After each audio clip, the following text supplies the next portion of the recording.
how do you feel about whether or not this department in this moment can be trusted? So, first of all, if you want to talk about the trust with the police and black people, there's never been trust. All right, so that's number one. Number two is that if you look at the numbers, 75% of murders go unsolved. So obviously they're not doing their job, and they haven't been doing their job in years.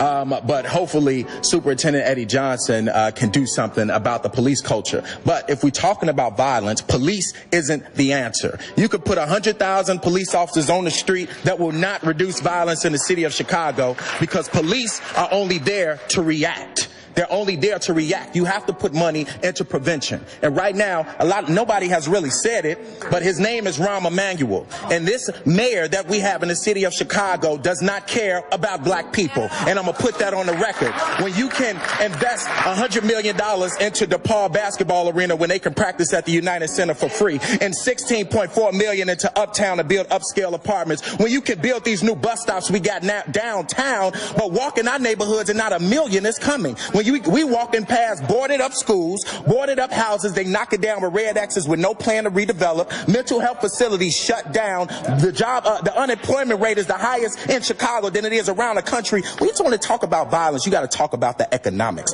not police.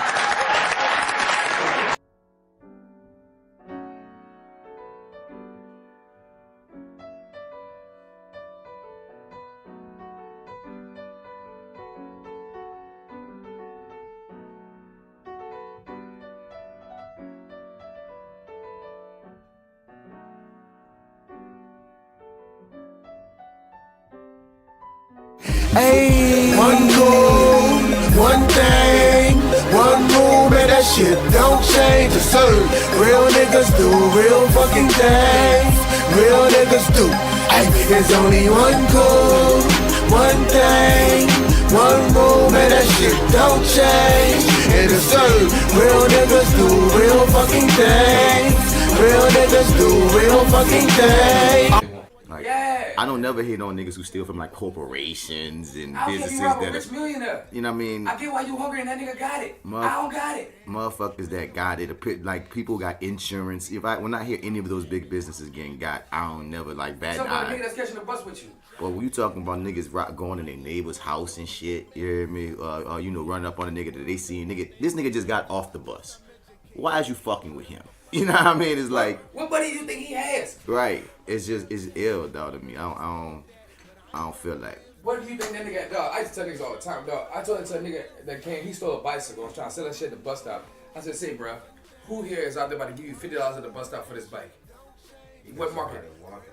You know what I'm saying? Even if you had somebody walking, dog, like, you better get somebody white walking that's like at a hotel or something, because this right here. You heard what he said? He said you gotta get a white walker. Gotta get a white walker. The white walkers. Because like, they do exist. White walker. But like, dog, you look at your market, son. Everyone's catching the bus. We all got $1.25. Nobody here got $50. So we did have to spend. We caught a cab home. Nigga, we had $1.25. Fuck out of here with this bike, man. Go sell it to the bike store. Go sell it to the pawn shop. I saw a nigga yesterday. They were walking up the street with a whole speaker. Like he about to DJ. I was like, this nigga stole somebody's fucking speaker. Just walking with it. No fucking cord, no nothing, just a fucking speaker. I'm about to sell that bitch for $30. Right. Or whatever I'm giving that good rock. I would buy that bitch. Hey, son, real talk. If you stole some shit, I buy it from you. I ain't trimming, dog. Cause like, that's the hustler's market. That's the hustler's black market. You know what I'm saying? But I just stand by those. I was stealing from regular ass. What you spilled? I ain't spilling nothing. But at the same time, that little boy I seen with the bike that was trying to sell it, I felt bad because this nigga was bragging about how he stole his bike and everything he was wearing off this truck. And they say I stole everything I was wearing. And I look at him like, dog, and he's so prideful. I'm like, dog, number one, it's fucked up, dog, that you ain't got nobody in your corner that you gotta steal to have some kind of worth of clothes for yourself. And number two, man, you ain't steal this out no store, dog. You stole somebody's truck. You better not walk around and motherfuckers see you in their outfit. Cause they come and beat your ass. And you look like fucking million boys home immediately. Shit, he go there, he probably gonna get beat up and shit, raped by a priest. You know what I'm saying? That's the thing about that, dog. Like, I nigga want you a better situation for you. But I put you in a boy's home. That might fuck you up even worse. Now you're dealing with shit on a whole nother level element. Guess what? Fuck these kids. Fuck them kids. How about that? Yeah, man. And every meme that came from it. Fuck Every them single kids. one. How about that? Yeah, man. Welcome to the Fly with Bats podcast. Fucking kids. Episode 77, 8. Is that what it is? That's what we at? 778. Episodes. That's my favorite number on some shit, 77. Really? Episodes. Is it Well, two double sevens? I just love 7s and 5s for some reason. And, you know, it is what it is. I mean, it's kind of cliche to say 7. A lot of people like 7s, but I don't know. Something when I was little about the long part on the 7 looked like a cool ass cat hat or something. I don't know. The way that the 7 and the 5 looked, I just like, that's my number. So any combination of 7s and 5s, I'm always like into. What's your number, D? 14. 14. Yeah. Why, you ask? No, but I'm going to tell you anyway. It's because from elementary, like, basically almost every year when I was a kid, when they would call my name, I was always number 14 on the list.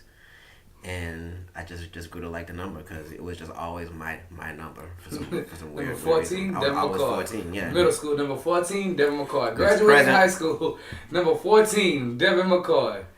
Yeah, man. That motherfucker said that thing followed me, It just so followed I me. accepted it. Yeah, I just took it. This is that actor guy, Martin Bass Bradford, man. You can find me on Facebook as Martin Bass Bradford, but on all your social media platforms at Mr. Bats. Spell that Mr. out, or you gonna find another nigga.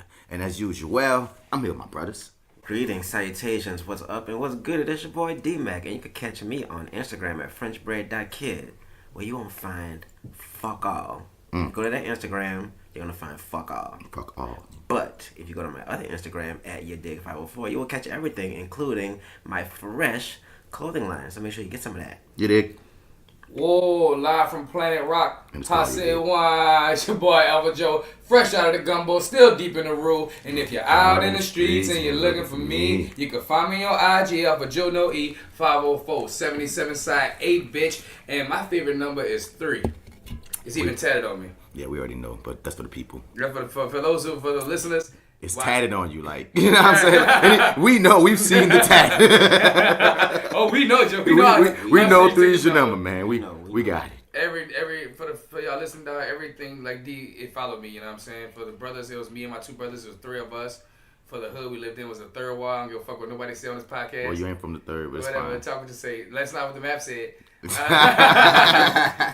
These new maps. For everything, when I was in my junior fraternity, I crossed number 3. When I joined Alpha Phi Alpha Fraternity Incorporated, I was number 3. My mentor was a 3. And every 3 there's been in every fraternity and sorority, I always fuck with close before I fuck with any other numbers. The 3 is always linked up. So 3 is very strong with me. And it's the power of, like, you know, the Trinity. This nigga seemed like he just was waiting for that Yeah. explanation. Like, he asked around just so, because I got my answer. Yeah. I got mine. So Well, it's when just, you said 77, it just well, I never knew what your number was. You know what I'm saying? Mm-hmm. And then that's what made me think, like, what's D number? Niggas got numbers because y'all know my number. yeah, nigga, So it's on you. Don't forget. And we've had the argument about you not being from the 3rd ward so many times. There's no way for us to not know what your number is. No, bitch, you will not take away from my number. Tat! She's a part of me. You can't tell my tat a lie. I mean, you have so many other reasons for the 3 that the 3rd wall thing don't have to go. You had like 7 reasons, nigga. So you don't gotta be. You could claim the 3rd wall if that's what you want to do, you know. But like my nigga Joe said, apparently, like according to the official map, for people that don't understand what we said, when we said not according to the map, like in New Orleans, bro, like wards and shit, man. Like there's counties, other places, but we got wards, and that shit, like back in the '90s, especially, it was a big deal, man. Like projects would be fighting and wards would be fighting, and it was a thing. Yeah, that was our version of gangs and shit. Yeah, so we had like wards. as that shit eventually died down. But one thing about New Orleans as a city, we are only cities that's probably repped out as hard as us is probably New York or Chicago or some shit, like or Atlanta. Because I mean, I can't even say Atlanta because y'all so freaking. Y'all ain't even y'all no more. It's New York, New Orleans, and I say some Chicago niggas be repped out. You know what I mean? Chicago extra hard. Yeah, And but possibly a LA nigga. so when you talk about repping the city, then when you get into repping your ward, you hear me? You an extra motherfucker. I'm from the 7, I'm from the 8, I'm from the 3rd, I'm from the 12th, whatever. So it's like on the official map about the wars that like came out later in life recently since the internet times. New Orleans native map. You find out that some people who thought they were from the 3rd ward ain't Ain't from the 3rd. and some people who didn't know they was from the 3rd ward is. But that will never be official. No one will ever acknowledge that ever in life. You know, traditions will always be traditions. Yeah. But it's just a funny little factoid of nigga. Don't tell me nothing, because half them niggas is claiming it right now ain't technically. What? Projects don't care. Second war. You better check it. Now, I actually found a very old map of New Orleans, like extra, like antique style. Man, they definitely had a first ward, a second ward. Yeah, that's what we talk about. When you look at the throwback they maps. Still do. They just give them different names, but it's like still historically the first ward, second ward. But it's still historically, some of these niggas ain't from where they are. Yeah. Now, we all from the 7D. Our shit's past the test. Yeah. But it was really more of the uptown shits were a little different than any of the downtown shits. Because that's what the white folks was like, listen, we're going to claim the 15th ward. We're going to claim these. And the 16th. And we won't call it that. We'll call it Tulane and St. Charles. And that'll be that. So, yeah, guys. So, we're on 77 sideA, man. Welcome. As I always say, man. The more you talk about you right now. I was wondering where it was. I was like, he didn't say it. We'll talk about your 30 in a second. But what I'm about to say, shouts, hit us up at flywithbats@gmail.com. As we always say, man, we want you to be a part of the conversation. You dig? Like, share, subscribe, comment, man. We need them 5 stars, and you could just take a second out your time to just type up what you feel about us. What you got to say, any commentary will help and get some more eyes on the damn podcast. We have also other shows, man. Reviewing that show where Jay Still, Marty Edwards from the Your 30 podcast, and myself, as well as I just started a podcast. People already on this network probably see it, called Flying While Black. Acting Flying While Black. Black Hawk down. Acting While Black. I was always feeling like there was this missing hole in the podcast atmosphere as far as when it comes to actors and filmmakers and comedians and writers of color. I find many podcasts interview a lot of white actors, and like I said on that podcast, it's still very interesting. It's still good information for any actor because we all on this acting journey. But creators of color in Hollywood have have a different road, a different journey, and sometimes you want to hear someone that's more closely on your journey as well as all the others. Right. So that's why I want to start this. And funny enough, there is a Black Actors Studio podcast that also started the same week that I dropped my Acting While Black joint. But this dude kind of connected, man. His first guest is like somebody like this casting director from like something major. So I was like, and his way more like official. Like they're in the studio, it's like really like clean and cut. Us on the couch, man. We talking shop, and we talking shop straight. Straight talk. You know what I mean? We in the shop. You feel me? That's why people come through in the shop. We roll up, but we still talking that real. So I was like, I enjoy that he's doing it that way, and he's doing those things. But I think I'm gonna wind up talking to damn near every actor in New Orleans by the end of all this, and also once again, writers, directors, filmmakers, and comedians, because I feel like that's all in the same industry. Yeah. So if you have any interest in the game, if you ever had any questions in the game about the game, listen to that podcast. If you have any questions directly, email flywithbats@gmail.com, and we'll answer your joints, because I got a lot of people to come. I'm recording with my dude Theo Crane tomorrow. He a cat that man, he been getting it in. Theo, Big Theo. Remember when we first saw that dude? I'm gonna bring it up. When we first saw Big Theo, we saw him in a freaking, what's the word that they call that shit? Seminar. No. I know what it. No. I know it was a workshop, but there's a word that they call it. Auditing. We were auditing that class.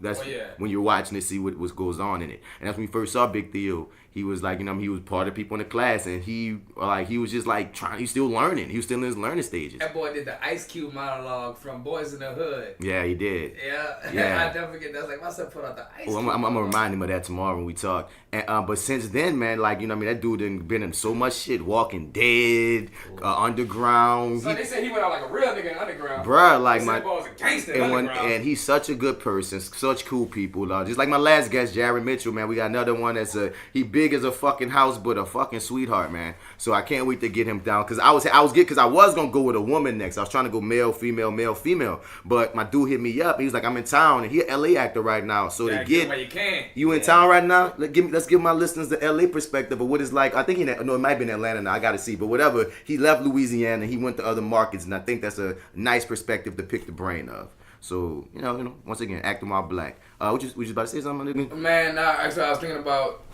yesterday, I was thinking about acting while black. And I was like, man, you need to probably invite, I'll come on and, with the little experience I got. But what's your boy name? I forgot his name, man. Hispanic black cat. Look a little Filipino, big eyes, actor in the Game in the City. You know what I'm saying? He was at the Tom Tyroff thing, too. He did that crazy monologue.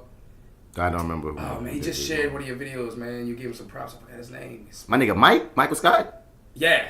Yeah, what about him? Man, I was thinking about doing talking about what it is to be an ambiguous black actor. I might have all that. I got my dude Mondo gonna come through on the Hispanic tip. Speak nothing, I want to hear just.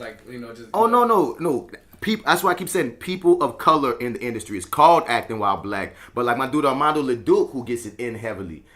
He was supposed to come because I was supposed to start this months ago, and I already had. He was supposed to be like my second interview a while back. So it's like I got a lot of people that's not just black coming through, but I want to get a good like maybe 10 episodes of straight blackness, and then like my 11th episode I got my Hispanic cat, my 13th episode I got my ambiguous cat. You know what I mean? So no, I'm trying to go all around the spectrum of color because again, no matter what color you are, if you're not white, it's an interesting journey. Yeah. God damn it. 110. Yeah, man. So let's get into what we always get into, man. Before we get into the breakdown, let's get into our scroll. The scroll is where we shout out our brother and sister podcasts in the game, as well as podcasts that we're interested in, such as our big brother niggas, the Your 30 podcast with the arrogant observer Lawrence Weber, who I call the Black Actorpedia, and my dude, and my partner, that's him, son, Lawrence on everything. You said that shit on the, that's what I call him on, specifically on Acting While Black. I call him that, the Black Actorpedia. That's him. Right. You know what I mean? He's the arrogant observer on his show, You're 30, but on that show, you're the Black Actorpedia. Goddamn it, own it. And my dude, my other partner on reviewing that, Marty Edwards. Okay, I knew AlphaJo was gonna say something about Marty Edwards. Man, listen, y'all. I love me some Marty Edwards. My other Marty, that's my nigga. I love Marty. You know what I'm saying? He be crossed giving the me line shit sometimes, but you say he crossed the line. He talks shit on air about my intro. As much as we smoked, you gonna disrespect me like that? All right, dog. Yo, 120. Dog, no. Guess what? They were so on point trying to beat. They've been calling it the Your 30 challenge, and they feel like they've been losing like the last 3 episodes they've been losing the Your 30 challenge. How you lose a challenge you gave yourself? I mean, I guess in a weird way we gave it to them, but we didn't make it official. We put pressure on them. And we told them what the facts were. It was just the pressure. If this is your first time listening to the Fly with Bats podcast, once again, the Your 30 podcast are our brothers in the podcast and shit, as I said. And the name of their show is Your 30 because it's supposed to be 30 minutes. When they first had their initial ideas for their podcast, it was going to be a 30-minute show. But then we often, friendly rib each other, like family do. And they talk about how long our podcast is, and we talk about whatever fuck we feel like talking about on the podcast. And the latest thing we've been fucking with them about is when I noticed, being a fan of their podcast, that their podcast ain't never 30 minutes. 55 minutes, an hour and 20 minutes, an hour. It ain't been 30 since the first episode. It ain't been 30, nigga, barely 30.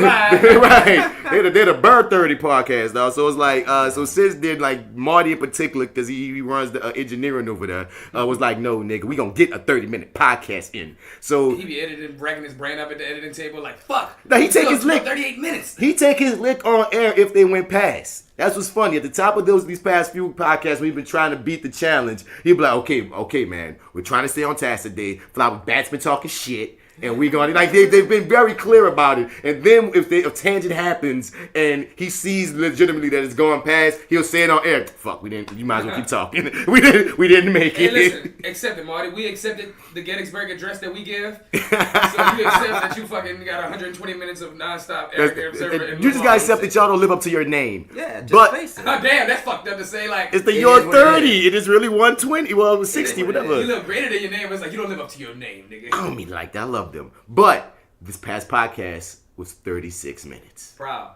That's not 30 minutes. What the fuck you mean? He said no leeway.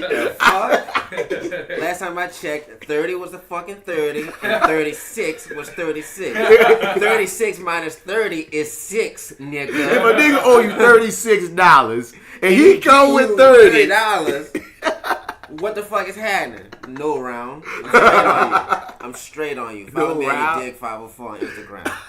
I'm straight on you. Put it on the shirt. God damn it. Put it on the shirt. I'm straight on you, bro.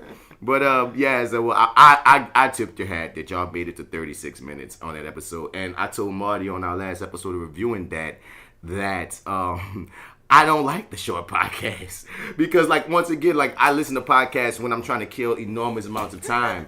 So when you put out a 30-minute podcast, I feel like just a tip moment just happened. I need at least an hour, dog. I need at least an hour, son. Like, for real. An hour, dog. 30 minutes. That's gonna be like, nigga, what? Dr. Phil about an hour? Yeah, be like TV even changed, dog. Like, most shows are at least 45 minutes, but the commercials make it an hour, dog. Son, fucking Family Guy had a whole hour special on TV when they did the Star Wars story. Come on, son. So you can't tell me you can't give us an hour, son. So you're 30. You made the 36 minutes. It's the first time you had 30 anything minutes in like 3 years. So just take that and give us back our regularly scheduled, now living up to the name ass programming, and we can all be happy. We won't even pressure you. We ain't gonna pressure. Even Rel hit me up. Rel text me. She's like, man, why y'all niggas? Why y'all niggas challenge these motherfuckers now? I got this short ass podcast I'm listening to. Talk about Rel from the On the Lake podcast. Their podcast as soon as they do their cardio. Bro, it's done. Like, I got a whole workout, right, son? So, speaking of On the Lake podcast, shouts out to the On the Lake podcast. You hear me with Rel, Sleeping Beauty, Frankie Cola, and Chelsea Me. No, I just already shouted out. No, I did shout out Chelsea Me. So yeah, Chelsea Me. You feel me? Shouts out to the Misbelief Radio Show podcast hosted by DC Paul. Also with Oshun Lilith, Malik the Historical Geek, Fat Girl Nola J Steele, and us in the building holding it down. It's a very different show from the FlyWithBats podcast, but still a very entertaining one. PG-13. Just a tad. We the Pothead Potty Mouth podcasters, and that's just gonna be. We are rated, bitch. We'll figure this out podcast with Jay Skills, Little the God, and Kiki. Four Misses in the Mic podcast is back with season 2 from the ladies with the rings and the things. They got the rings and the things. If you want to keep your relationship together, healthy, on a good tip. I need to end that bitch. They don't really talk about ending them. They really be on some, positive shit, man. It's a really cool podcast on that tip. They have functioning relationships. How to great. Function, right. Yeah, that's great. And if even if your relationship is functioning well, it's great to listen to people who also are like-minded. And you can be like, oh yeah, these my kind. We are living, not single, in the 2000s kind of world. I'm glad I got my them. Well, shout out to Living Millennial Podcast. That's what we usually resolve our living single moment for, because we all children of living single, so we have any excuse to sing living single. Like the instrumental right there, something like that. Check it out. You hear me? Living Millennial Podcast. Big ups to them. Big ups to the Therapy Noir Podcast. I don't know what's going on with them since Roxy lives here now. Yeah, and El Michelle is in New York, so I don't know if they're still doing it. Comedian, son. Yeah, straight up stand-up comedian. And that's crazy to me. Like, it's not crazy to me. Like, well, it is crazy because I'm like, dog, he's a stage man. He's a hard up stage She manager. wasn't doing that here. Nah, she went to New York and became who she was supposed to become. And in New York, son, that's how they are not gonna give you no rope. No rope. No rope. The only rope to give is to hang yourself. Right. She's God tier right now. So the thing is, she went to an accelerated course. Yeah, so I'm like, yo, you went to New York with this comedy? Nigga. Girl, you got sharpened so hard? Yeah, son. And she came back with a doctorate. I mean, and the thing is, if you've been following Roxy's way, she'll put up clips. Now I look at them clips and I'm like, okay, Rox. Yeah.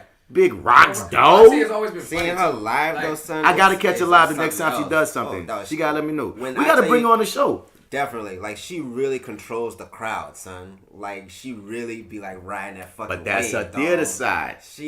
That's the theater side, son. Like, it's she like really runs that shit, son. To me, Roxy was always naturally funny.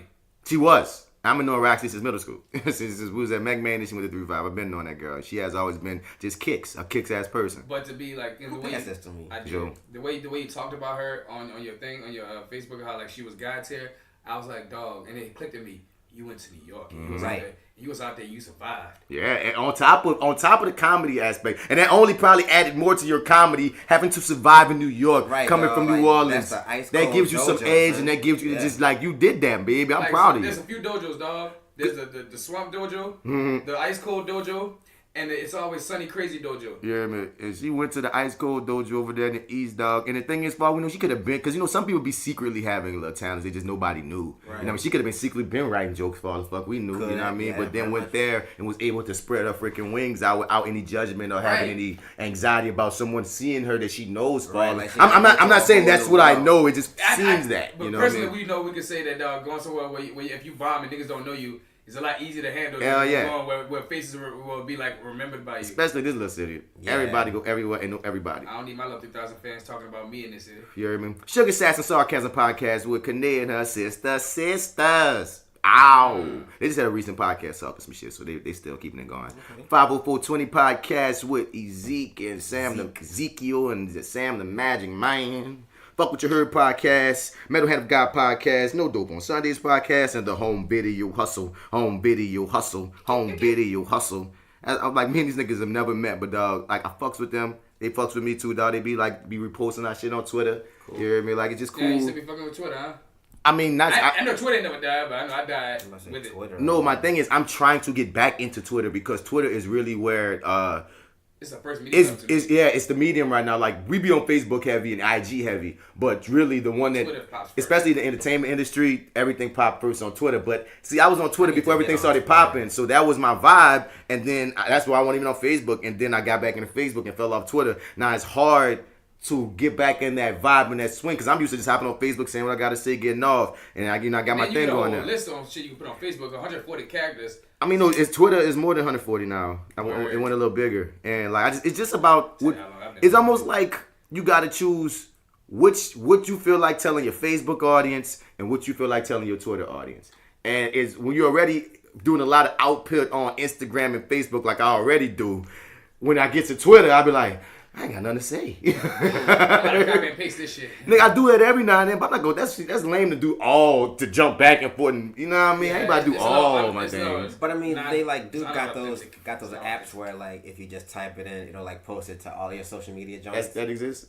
Yeah, they got shit like that. I'm gonna get on that. Now that'll be cool. Like, cause I just put it on my Facebook and it'll appear on my Twitter. Just go on all of your fucking that'll be fine for me, so I ain't got to worry about the copy and pasting that, cause that'll be way more natural for what the hell going on in my life. Yes. But yeah, man. So on side A, man, we usually start off with that starter section. The starter section is, you know, just hot topics, hot conversations that's going on in the social medias, in the world between folk. You hear me? We keep it light on side A most times because side B be a motherfucker. After that starter section, we get into that bats. Nerd out moment.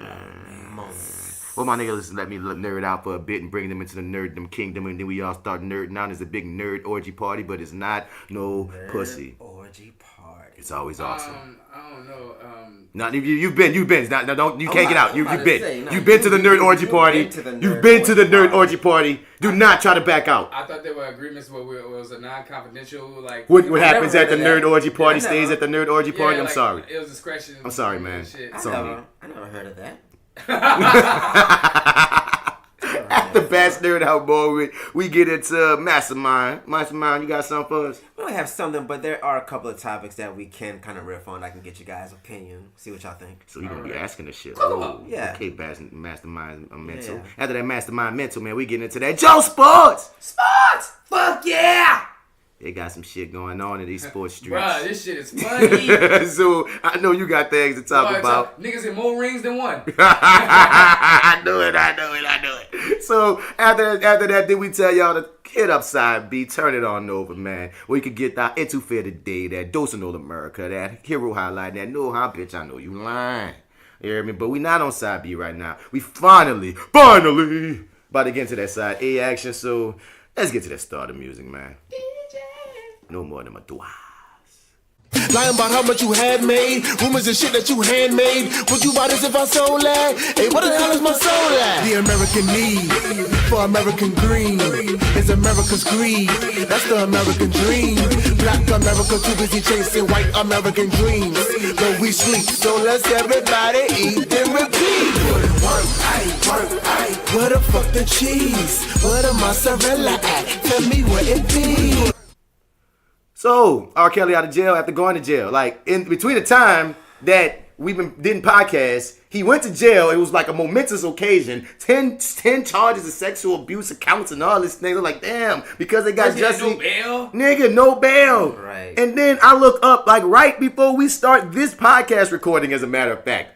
I just have to, sometimes I say, let me go on TMZ, and let me go on Gossip, and let me go on CNN, and that's the range we're talking here. I'll be jumping around to see what might be hot. I might just want to throw in the pot last minute. And that was like the first thing. R.Kelly out of jail, comes up with 100K bond, and they talk about how he went to McDonald's right afterwards. He went to McDonald's and sung in that bitch. Nigga, did he? Or are you just saying stupid ass? He's singing the same song for the Boondocks song. I wouldn't be surprised if he did start singing at fucking McDonald's, because that's just the type of fucking person he is.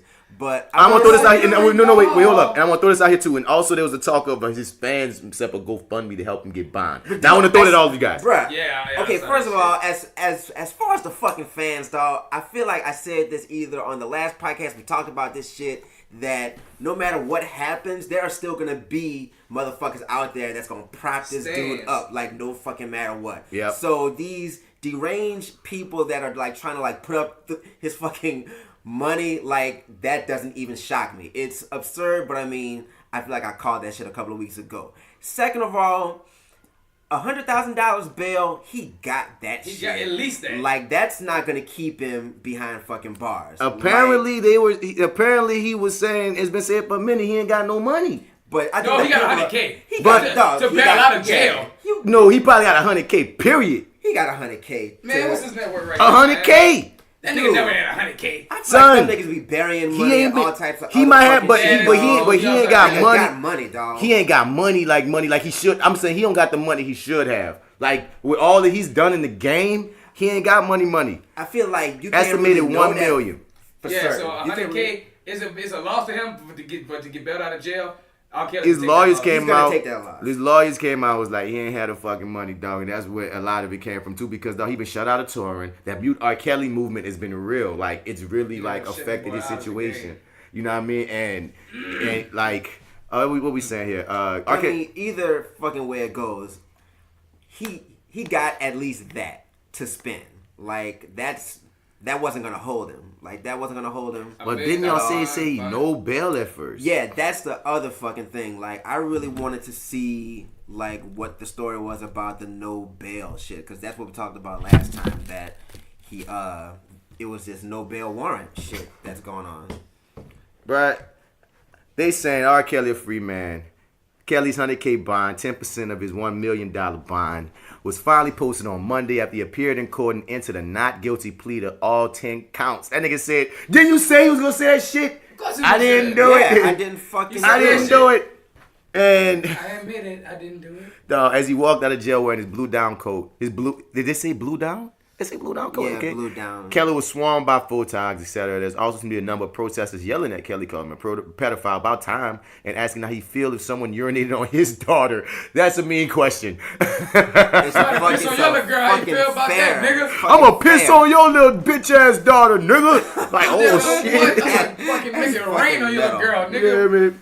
Wow, I am so uncomfortable right now. Sources in R. Kelly's camp tells he paid the bond with a bank cashier's check, so there won't be any issues with his check clearing. Right. Although Kelly's out, he's staring down another deadline. He has to be about $160K in back child support. So you got all kind of shit going on, got a nigga. lot. So man, what do y'all make of this while I try to set this fucking live up right? He got on bail, but he still got to answer to the courts. This gonna go to trial. Yeah, of just course. think I mean, it's that's in all March. fucking They already set that. It's gonna be one of epic trials again. It's gonna be the second R. Kelly round 2 of this. You think he getting off? No, I don't think so. I think they're gonna Bill Cosby's ass. He finally gonna. It's finally gonna come. That I reckoning. think this is it. We seen the reckoning of Robert, nigga. This one's pretty much it, dude. He has no more money. The white man is done with him. They even found like semen on like 2 of his victims' clothes. Like it's definitely his. Wow. Like that is hard evidence. Yeah, videotaped and semen, dog. Yeah, videotape. VHS. They said they have VHS tests. 3 new tapes. VHS tapes. 3 new ones have come out in the past week. Yeah. And I'm like, nigga, what idiot are you that didn't burn all the situations? Nigga, I ain't saying I want the nigga to get off. He can't. He's a fucking narcissist, dude. He's I mean, psycho, dog. Dexter, right. Dexter Crazy. was hard for him to give up that blood, and he had to create a new blood pack. You gotta fucking Off of burn that Dexter's- shit. The TV show, if anybody will catch that. So, yeah, dog, that's his prized possession. Dog. And it is exactly That's like his legacy. And That's his real legacy. And they say that serial killer types, sociopathic types, they like souvenirs. That's what Dexter would do. He'll kill motherfuckers and keep some of their blood. So that's R.Kelly's kick. He likes to record them and he's keeping them. But I'm like, to your own detriment. detriment. Little like trophies and shit. Like, It's always the niggas on detriment. And that's their downfall. Stupid duck ass. Smart Dexter, he got rid of his. Nigga, son. So I'm so glad he getting got. I hope he need to go under. I hope this is it. Like under. This should be it. Like once and for fucking all. I will say this though, the meme they had about imagine you winning the talent show. And R.Kelly walk in. So you've been a singer for 6 years and then R.Kelly coming out. Boys. So you saw the one him and Jussie was really in the same. Jussie. I can't believe that kind of dumb stuff. Like, I'm about to say, man, that might just be some fucking Photoshop. It happened on shit. the same day, dog. That's all I'm saying. So this is them people from Chicago was like, yup, that's what they call it, Cook County or whatever. And I'm like, well, damn, nigga. Cook County was in Georgia. I'm saying, I don't fucking know. Wait, no, that's Cobb County. Cobb County's in Georgia. But what I'm about to say, now that's what made me think of the meme even worse. What if you in that jail with Jussie and R.Kelly in that bitch? Them niggas going hard at each other. Yeah. Gay Park! I'm Gay Park! That's when I had a problem. That's what, oh my God, we gonna move into. We gonna get the Jussie. Say it, D. Jussie. That's like a Western. What's up, anybody on live with us, man? It's the Fly with Bats podcast, IG Live, man. We doing it here. Feel me? Ride with us as long as you gonna ride with us, nigga. Man, we look dark as the fuck on that shit. I can't do nothing about that right now, son. Yeah, y'all do. Fuck you. So, but before we go off the R. Kelly shit, dog, what's up with people, son? Is a celebrity worship that deep that you would try to spring a pedophile? Like, because that's the thing. It's one thing if you be like, it's one thing. Hold up. It's one thing if you be like, I ain't listen to his music no more. I'm not. It's one thing to be like, I will still listen to his music. I still like R. Kelly. Whoop-de-whoop. That's one thing. But to actually, when he gets popped, try to raise money for him. Yeah. That's like, damn, nigga. Yeah, it goes that deep, dog. Nigga, fucking Charles Manson had a fucking following, son. He's a fucking murderer. I always think about Michael Jackson. They was trying to cut this man's hair off and rip his clothes just to have a piece of him to take with them, dog. Like R. Kelly ain't no Michael Jackson. But I hear you. I hear what you're saying. But like that to me is like the epitome of like the top of being super idol fan, dog. Celeb worship. It's like the ultimate. Really, Michael Jackson is the post of him and the Beatles. Him and the Beatles. Concert, passing out, worshiping. Like, what? Say it again. Like, niggas in a Michael Jackson concert, dog, and was so fucking, like, overwhelmed by Michael Jackson's presence. Yeah, they'll pass out. Oh, you said a nigga died? Yeah, son, he passed out and died. Son, his heart was, like, overbust, son. That nigga, like, son. Nigga. And I'm pretty sure Michael Jackson, dog, couldn't even, there was millions, dog. Niggas that got trampled over, I'm pretty sure died when they try to run over niggas, dog. What kind of anxiety must you have when you're someone as big as Michael Jackson? Enough to do them pain pills? You would have to learn how to detach. Man, because I swear to God, dog. Talking to fucking elephants and shit. So, because, like, I never, like, growing up, I never had anxiety, even through all the plays nigga was in, all that. But when I started getting a little known for my shit, and people started having expectation of me to be good, that's when I started having real world anxiety about things. And that's just in my little bubble where I am right now. So I can't even imagine to be someone as big as the Beatles, Michael Jackson, that have literally billions and millions of people wanting a piece of you and expecting the most. Expecting the most, the best. I completely get that, but me personally, I don't know. I got kind of this weird, like, just not give a fuckness about people's expectations. Because, like, I've met people's expectations and people still say things about you. So it's like, what's the fucking point? I think to a degree you want to live up to your own expectation too. I agree with that. You get what I'm saying? Because I know with me it's like, man, I love being an underdog. I love when a nigga never seen me before and then they see me and they like, damn, I love that. Yeah. But when a nigga come and they like, oh, I know this nigga gonna be cold, and like I'm like, nah, nigga, you now you make me feel like I'm gonna have to work more or some shit, or I gotta live up to me. I don't have to feel like I'm living up to me. I just want to be. You know what I mean? But that's part of the game, part of life. But I feel exactly what you're saying. I'm a little split on that. Like, I like to live up to me, but I also like to live up to expectations. I want to exceed them bitches. Oh yeah, I want to exceed, but like I like let's say like when I think about my family, of certain things are like, nah, nigga, we stand for this, and like I won't keep that alive. That's what we stand for. We're tradition there. You know what I'm saying?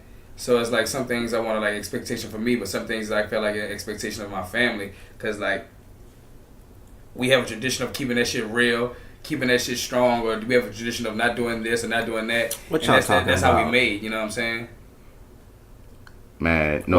What y'all talking about? Oh, you mean on the live? No, first I want to dot what you just said, AlphaJo, about how it's like you can't go out here in public making us look fucked up. You hear me? That's that familiar aspect of man. You gotta show and prove because you ain't just representing yourself like you know what I mean ever, you know. And some of the organizations I done joined, I guess I also I put that to my mind too. Like a lot of things though, I smoke this and the third. I know I represent Alpha, I represent, Alpha Psi, I represent Dillon University.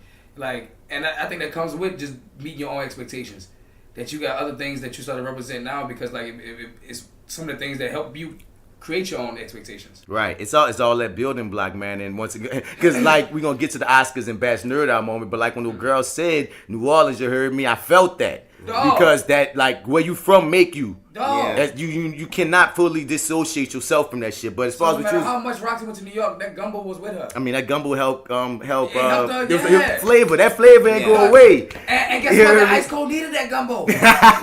But shouts out to the people on the IG Live right now. Niece 40, shouts out. The Tiny Cup of Real Estate. That's my mama. What's up, mama? Shouts out. Living Millennial Podcast. What's up, you live? Y'all living millennial. Ooh, in the 2000s kind of world. I'm glad I got my Human. Them because your pronouns do matter. pronouns matter. Shouts out to my little brother Slim Reaper. Oh, a beautiful Brian. What up, BB? What's up, Brian? What's up, beautiful Brian? Antonio McGill. What's up, Tony? He said, Bat, you already know I have 3 talking about kids. He's talking about R.Kelly. Really can't understand why that 12 gauge hasn't found his mouth yet. Agreed. Yeah, boy, I know Tony. Tony said, don't mind me, bro. I'm just old school from that CTC. So Tony is a military man, dog, and he Real will nigga. blow your fucking head off. Dog. What's up, BZ23? And so we about to get into our next story. I mean, as long as I can set up this, this You thing, need some but- kind of fucking like Something. tripod. I need for the phone. I You're right. actually have one. Well, next time, bro, that's what we going with, yeah, man. yeah, This is yeah. so weird and technical. I'm trying to set it on shit. I can't even set it on. Feel me? Man, But they probably like, what the fuck is going on? I know it fell. The FlyWithBats got in technical difficulties. I'm like, we ain't used to record, bro. We Yeah, just talk our dropping this shit and we be all like, come over the through. fucking place. Yeah, man. But Oh, by the way, if y'all have never tried these fucking Pop Tart cereal, Not a view. You sit down. yeah. Pop Tart cereal, guys. Yeah. Now, last time on the Fly with Bats podcast, we talked about this. Everybody knows that I'm a Pop Tart head, a super Pop Tart. I'm a Pop Tart connoisseur. Yeah. You hear me? If I see a new flavor, I'm gonna buy that bitch just because that bit new. You hear me? So when I saw this big ass box of Pop Tart cereal, I was like, Ooh, wee. ooh. Yeah. Now, last time they was asking me how do they taste, and now both of these niggas got a chance to taste some of them motherfuckers. This bitch is good. Man, them bitches, they look kind of familiar, like I seen them before. They don't know. That's in-joke shit, nigga. They have a nice flavor. You heard me? You hear me? So yeah, fuck with the Pop Tart cereal. But next up, dog, we talking about, of course, the story that keeps on giving. Jussie. Song Jussie. that never ends. With Nigga. Jussie, all off keto. Nigga, So Jussie. what now? What the fuck now? Well, I mean- apparently he shot in the Chicago PD. Apparently he kicked Donald Trump in the nuts. Apparently he's been fucking Drake. Oh Oh, god. hold on now. We're not gonna go against my life. That is so like over the top. At this point, anything that comes out, I'm not surprised. Because Yeah. But either side, actually. either side, some because it don't stop and it gets to a point where what can you believe, dog? Like I said this before, this is one of the most fascinating stories in media I've ever seen in my life because you don't know what source to trust, literally. And when you look at how, from the news sources, everybody getting multiple stories. We got Yeah. the FBI saying the Chicago police was lying. We got these other news sources talking about like the $3,500 check was really for Some acting seminar. no, not acting seminar, workout shit for some training shit. And they got Yeah, training. now of course, you know, if you want to cover up a check, you could just write anything you want on the memo. Right. But they got corroborating text messages that show that no, these niggas often talked about motherfucking working out. So that story that dropped about the check might be suspect. Remember the FBI was saying that he didn't send those letters to himself. Yeah. And that's a whole other thing, because once again, the police been saying some other shit. And as black people, a lot of people already been kind of looking at the Chicago police suspect anyway. Yeah. And being a person that's had police reports written upon myself, I know how easily police lie on the motherfuckers. Oh, the list of shit they can make up. Man, so it's like one of those things, but it's still like Jussie, but what about all this other shit? And why? I stand by why, nigga. All this shit really It's is crazy. just getting fucking really stupid, dog. Circus. Like, that's what I was saying earlier. Like, it's all getting really just goofy, bro. Like, nobody really knows what the fuck is actually going on. Nope. Nobody, dog. And that's why I'm really just sitting the fuck back and I'm gonna just let this shit work itself out and see what's fucking what. But they got too much back and fucking forth going, really. I'm gonna say this, and I believe we all believe this. And I ain't gonna say we all believe this, but I say that I do think that y'all will agree with me when I say this. That, you know, we're gonna ride this victim with the victim shit until this shit goes. Yeah. But it's not gonna comment because there's no room to comment because this shit is going too back and forth on whatever's going on. There's a fiasco. It's a fiasco. It's really a fucking Because fiasco. every time you think the dirt has settled, just when you thought, okay, Jussie telling the truth. All this right. action up. No, he lying. It Then you're like, fucking okay, changes. he's lying. Oh no, but there's new evidence saying might not be lying. Okay, so what? What You're is it? You're the news. And You can't trust your news source. but the news sources, the And information they get from police and shit they get is not trusted apparently either. I mean, dude, half them stories, dog. Even the ones that even the ones that said he was lying. When you go to the bottom of the source, it's always some source that we have, some source we can't really say. Like they never buckle down true evidence on either end. To me, Man, the fucking FBI just say Chicago PD is lying. Like, maybe. is goofy Maybe. in and of itself. Possibly. That's a government agency is telling another government agency that they're full of fucking shit. Yeah. You know what I'm saying? That is Live. a circus, dude. Live. Like, they need to get that shit together. live. Next thing you know, FBI was gonna turn around. Apparently, the PD was right, and Jussie was Right. right. That's the And next Nigerian was fucking right. shit. And the Nigerian was right. They all were right. They all were right. Goddamn it. There was a fight. There was some Nigerians there. Some two kids jumping rope. Clorox was thrown, but not really on Jussie. Someone Right. slipped and fell, and it came on Jussie. And he was like, "Stupid nigga, you wasted my Clorox." Like, you know, it's Shit doesn't mean. It's gonna be a story that's gonna be like, "Oh, that's what really happened." Some crazy ass shit like that was so out the box. I mean, This whole story is a meme. I mean, the Trevor Noah joint was hilarious, dog. Like, me and D watched that the other day. I haven't seen it. Yeah. Show me this hilarious. Oh my goodness, dog! Like he said it straight, and I will say this, dog. I don't believe this man should go to jail for the mere fact of, and this is I don't think he this is should the go to jail. plainest reason why, because America's already set up that don't happen to niggas that lie. We got a president out here who lie every day, who got rape allegations on him. We got motherfucking, when you look at all them hashtag hoes, barbecue Becky, this motherfucker, that, but they are creating a threat in their brain and then put it, dog. What a little girl selling water is hurting. What some niggas barbecuing by themselves is hurting. When you look at all these motherfuckers that call the police and they were not even fined. You feel me? They weren't even And fined. that's what I asked, dog. At least, dog, fine. You know what I'm saying? Like, Jussie should pay a fine. Oh no, he Like, should definitely play a fine. I'm saying them niggas, like the fact that they weren't even fined. You can't get me as a black man to say this black man should go to jail for being a dumb jackass fuck nigga. Because everyday thing. because y'all letting everyday dumb jackass fuck niggas get by with things. So it's like no, and then when you that's look where at the line is, though. It's just at jail. It's you at can j- get everything. Yeah, else. get everything. Lose your career if you really lying. Take your lick if you really lying. I don't care what comes beyond jail, because I won't send a black man to jail for some shit y'all let. Nigga, Brock Turner got 3 months for rape. For rape.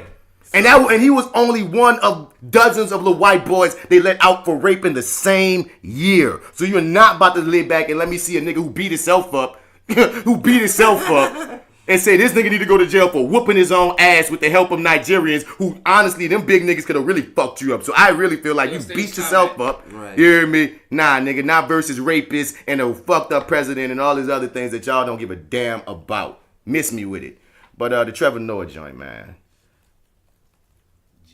Jussie. Oh, that Jussie should come. D was watching these niggas on Hodge twins. yeah, the Hodge twins, dog. These twins on YouTube. I guess they do funny shit. But I wasn't fucking with the politics. They was trying to big up Trump and shit. Yeah, their politics suck. But every time they were talking about Jussie, that's how they say his name, like that shit sound hilarious. Jussie. Which it took. Cause I like that meme of nigga. If it's not Jussie, it's suspect. So. Not Yeah, Jussie, right. it's Jussie. Jussie. God, I hate it. I love it. What is this? Oh, nothing I want. All right, so the Trevor Noah joint, man. Right now, the story just doesn't make sense in the pieces that it's laid out as, right? Like, I'm not saying that he is lying. I'm just saying that his story doesn't seem to line up with what's happening, because these guys admitted to punching him. So that part of the story is now effectively dead, right? You can't look for people when they said, yes, we are the guys that punched him. Now the story is going to be, did you pay them to punch you or not? Are they part of it or not? And then it has to be like, well, then why did they do this to you just randomly? Like, wow, 2 Nigerian guys walking around in Chicago's freezing weather. This is not the right one. And then shouting. This is not the right one. Let's go to the right one. With the Jussie Smollett thing, we were talking about it today, and we went, we were just like, this, it's such a crazy story. It's almost fake. As a story itself, it seems like a fake story. And we're like, it seems like the perfect Lifetime movie, right? And so I was like, why don't we just make it a Lifetime movie? Like, why don't we just try and make a little movie about what this would be?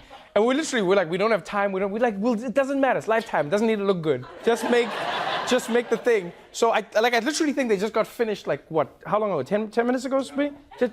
They made this for me, basically, so I'll share it with you. This is like my birthday present. So yeah, this is the trailer for the movie that I think we're gonna try and make. Let's watch. Coming this fall, the story of a lie that rocked a nation. Here's your salary for the week, Jussie. What? $60,000? I've worked 3 days this week. Maybe you're not as important as you think.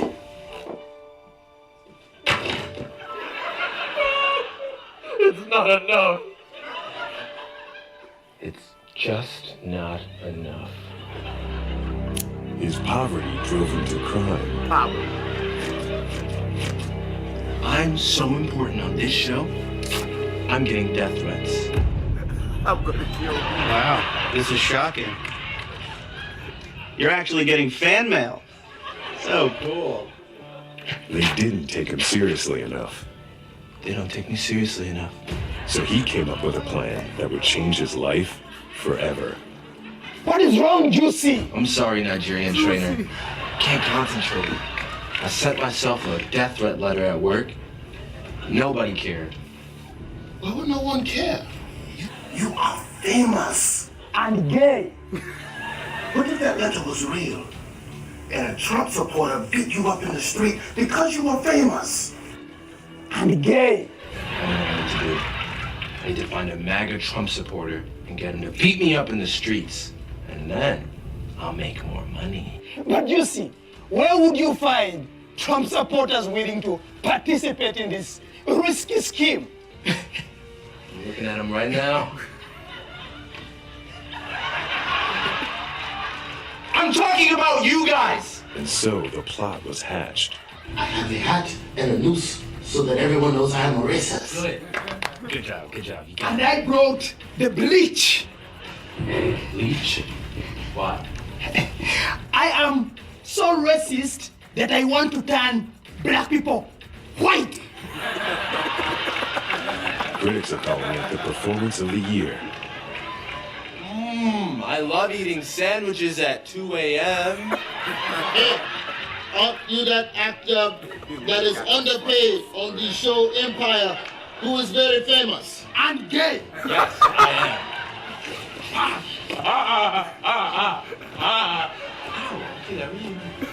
This is MAGA country. Jussie's lie. I'm the gay Tupac. Yes. Yes. Yes. I'm about to set this thing back up again. Oh, did it work? All right, we gooch, man. Yes. Oh my God. Yeah, that shit is funny, fucking goofy. No, you got to take them jokes. So what you think he got to do? If you was a judge, if you was his publicist, if you was his nigga, hold up. If you was his nigga to get his career and his life together. I would shoot a video and be like, bruh, I be posting real posts every day, bro. I be posting every information I got, bro. But everything was suspect from the jump, dog. Apparently, he didn't from the day he didn't want to get a phone up, it all went downhill from there. So I think he should everything he didn't want to give the phone up. He should show receipts, dog. Like go to the public with the receipts, because apparently the media is fucking him over. He can be he got to be his own media now. I don't know what this nigga's supposed to do, dog. If it's really all a fucking hoax, the only thing he can do is get on camera and take his fucking lick. and then disappear for a few Yeah, years. and then vanish for a hot minute, dog. And then do an indie film that he does amazing in, that gets critical support. Yeah. And then, Now an Oscar nominee. I mean, son, that's what a lot of happens to a lot of people. They have this big ass scandal or whatever, then they disappear, and then they do something like an underground song or some indie film that's once again really good. But you gotta take that fucking lick first. You gotta take before you vanish. If there's a lick to be taken. Yeah, if it's to be taken. Which I feel like I don't know. I ain't gonna say there is a lick to be taken, but all this shit is just way too fucking interesting, fugazi for me any fucking way. To this day, I hope he didn't do it. And even though everything's showing that he most likely did, I just hope that, because the thing is, when I first heard the story, like I said, I felt like, nigga, you lying about something, but I just hope that you ain't lying about getting the beat up, like. Because, you know what I mean, maybe your reasoning, because, you know what I mean, just something felt about, like, this is extreme, but once again, anything happened on a random day, and if I'm going to rob the victim, I'm going to rob the victim, nigga, and everybody has a crazy day that they didn't see coming that they couldn't explain. So, I was trying to give you so much rope, my nigga, and so bad that you kept that rope around your neck for 20 minutes when you went to the motherfucking police station. You drove with that bitch around your neck. Nigga, if this I'm the is gay a Tupac. crazy I'm the day, gay Tupac. I'll keep ropes around my neck. That's what shit don't Tupac look could do good. if he was gay. I can just imagine him walking in the police station. Police. There's two white men who have beaten me up and put a noose around my neck. Why you still got it on? I can't take it off. Well, I mean, it looks like that Burberry fashion, apparently. Y'all saw that joint with the actual nigga, like that shit, every day I see some shit like this, I just be like, of course, they just telling us they don't want us to wear their clothes, and they've been telling us for years. They putting in their fashion statements in Black History Month.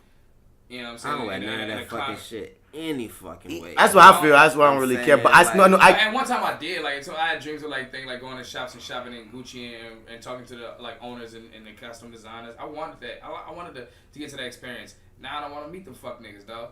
Cause like it's kind of maybe some of the designs, not the racist ones. He said just not the racist ones. I just stand by, like, man, just the disrespect of black people is what my issue is, and most of, and the thing is, dog, like, on one end we could just assume that they're doing it on purpose, but on the other end, son, the amount of cluelessness one must have in these events. Or lack of blackness. Exactly. You're showing me that you obviously don't have black people working in your establishments, and that's why you keep being so freaking, what's the word for it? Out of touch? Tone deaf. Thank you. So fucking tone deaf. Because, like, it's almost like the Jussie thing, why I be trying to still ride for nigga, you need to be innocent, dog, because I can't imagine anyone being that stupid to throw so much away. Right. It's the same way I'm looking at these companies, like you are Gucci, you are Burberry. Are you that stupid, or are you that clueless because you don't have any black people working there to let you know, look, this might be offensive. I refuse to believe that you're clueless. I just refuse to believe you refuse to believe it. So you think they're really trying to send a message? I don't think they're trying to send a message. Because that's money on your line that you're taking, but you know, is that expensive? Really? That's expensive troll. Is it? It can be. Is it though, dog? But it can be. That's some old ass fucking money, son. Yeah, but no, I know saying is it because they have so much money, but I'm saying why blow it unnecessarily? That's not good businessman moves. Why would Jussie fucking beat his fucking self up? But once again, that's not a nigga with old long money. That's what you just say. Old long money, don't fuck up old long money. So I'm saying, why would you gamble unnecessary old long money? I got so much old long money. We don't need a nigga wearing our products no more. Like, I feel like you always want some money, even if you hate the niggas, though, don't you? I just feel like over the fucking years, dude, like all these fucking brands have, like, it's always been some kind of racist shit that like popped up about them, like all of them. I mean, but it made sense in previous eras. In 2019, and it's in a culture, cancel culture, and people understand that. But my nigga, at the same time, son, you still know business. A lot of them all that old money, old mindset, them niggas been racist since been, and they been getting that money out of all communities. So I'm like, why in 2019, when you really gonna be called on your shit, would you allow yourself to be set up so obviously? I think because the percentage of money that they get from people that look like us is only a fucking fraction compared to what they get from every fucking body. But wouldn't you rather that fraction than not have that fraction if we're just talking money? All right, listen. If we're just talking money, yeah, it makes sense to get that money. But if we're talking also about a person who has so much money and really, like, no matter how much business-wise it makes sense, their moral code and how they feel can override that shit, they'll sometimes take the lick. And I've seen businesses go and read about businesses that gone because motherfuckers stuck to their guns and their moral code about it. And some people will let their shit burn before they feel like anyway. No, you're absolutely right, but I don't think Gucci would or Burberry would purposely be trying to attack the black community. I think the company is not, but I think it's well, So you think it's a real accident? At first I didn't, but the more I think about it, I think can still see it's an accident. but I can't say it's a necessary. But I can't say that you would really do It's that. too egregious, son. It is. I'm not disagreeing, though, but I think it's one of them things. I'm just gonna be in my naivete or my denial that you would do that. A fucking noose? As a business. I know, son. A noose? But no. Peep this. No. I don't get it. What's next, bro? No, my nigga. The black and red lips, that's a problem, but they had other colors. They just were stupid enough in that one leaked. Your dumbass should have led with the other colors. That's what made me feel like you're clueless. So they did have other colors. Yeah, but they cluelessly let that dumbass one out, and yeah, that's what made me feel like stupid shit but, out. This one out. But then but peep this, dog. The noose to black people is the noose. To a lot of white people, when they see that, they see suicide. So I can see them being told suicide. Yes, dog. What is this? The fucking 1920s? When you read up on niggas don't checking themselves and popping pills, dog. Son, niggas still fucking people still want suicide. Pause. One, people still are hanging themselves. That is still a thing. Wow. Two, small number, dog. I can tell you that. Two, you can't tell them that, dog, because that was one of the biggest outroars. Not about black people being mad about hanging shit at first. It was about suicide people being mad that damn nigga you trying to make a joke of suicide, and then they wanted to hear what the black people had to say. You know what I mean? I was like, to all us black people, we see noose first. Right. We don't see person. Nigga, we see noose first. I mean, it doesn't make it any better. Either way. But my point is this. That makes me think that I can see them thinking that they're trying to be edgy and do the rope around the neck on some. Oh, we gonna do some. I can see them doing. We're gonna be edgy, artistic. Some stuff. I don't think they thought black shit because again they don't have enough blackness. Okay. I can listen. If you want to go to the level of you're right, son. They don't have no black people, son. Let's not start with the black it's the shit. news at least because I saw the outpouring of people going suicide. I'm like, no, maybe lynching. But that fucking black and red lip shit, you can't fucking talk to me crazy. I think straight up, Paul, you're right, son. They should have more black people, dog. They need black people. If a black person was started, they would have probably said, let's not start with the black shirt. Let's do the green shirt out there first. If we're gonna do a noose, they couldn't get away with the noose. They'll have to explain it. They're like, this is why. This is a flashy clothing based on what it represents. I think somebody's just trying to be edgy. It's not about like hanging and lynching. You still done. That imagery is done. You could come up with a concept of why fucking blackface is I'ma still say you're done. I don't want to see imagery of nooses. I don't care. And I'm saying I don't care. It's out like fuck your feelings. People who have people in their family that have committed suicide by hangings and whatnot. But what I'm saying is, from my purview, as soon as I see that noose, I think of lynchings, and I don't want to have to see that noose when I go to a store. That's true, but like, that's true. That's real. Let me ask. But they have been lynching niggas as a part of a crime. And I don't want to see that on fashion, man. That hurt.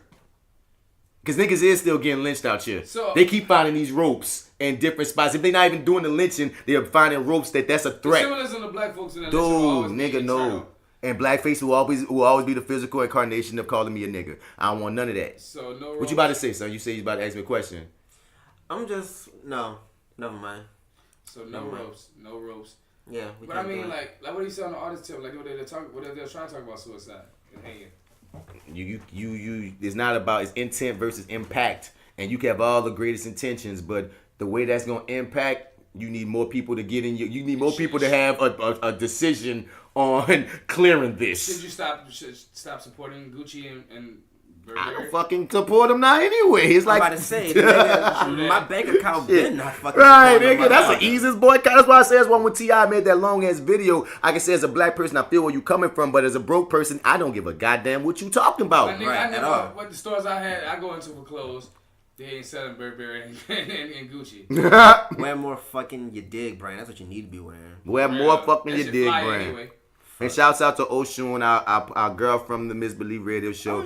She's still pronouncing Jussie's innocence. And look, I can't hate on you, Oshun, if you still think he's innocent. There's evidence on all sides for you to believe anything the hell you want, because I don't know what to believe no more. Any damn right. I don't know what. I don't know what to believe no more. I don't want the man to go to jail. I just don't want the man to go to jail. That's all I'm at with it. At the end of the day. Agreed. You hear me?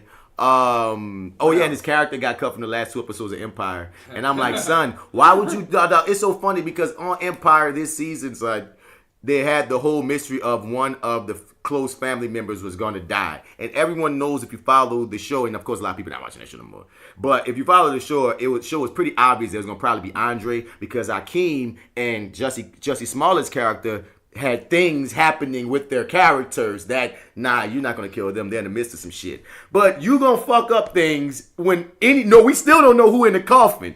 Meaning, bitch, we could easily your ass in the coffin. Your ass in the coffin. Hey, Andre, you want another season, my nigga? You like somebody, nigga? How you like 75K since we had to cut another person down? Right. Some funds just got fucking available. Fuck. 90K. Sign this fucking paper right quick. Oh man, we're crying tears for Justin. Come on, son. I miss my brother. Fabulous pleads guilty to domestic dispute, to domestic violence, and no one really gave a fuck because we were talking about everything else in the world. What did he do? That's when he punched his girl teeth out. Oh, that one. Crazy looking ass. So he pleaded guilty and he's not getting no time. No, I ain't saying he getting no time. I'm saying that. They say he's not getting time. He won't serve time. Oh, he won't. Okay, damn. Well, I guess he ain't getting no fucking time. But I'm about to say this came out and he matrixed all the attention because Jussie and R.Kelly and everybody else, dog, on the most. Let me slip this little domestic violence in. My girl already said me back. We married. Even her daddy took me back.